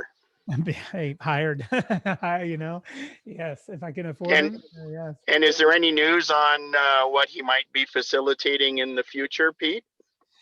Yeah. Hey, it is kind of exciting for me. I'll just share it with you.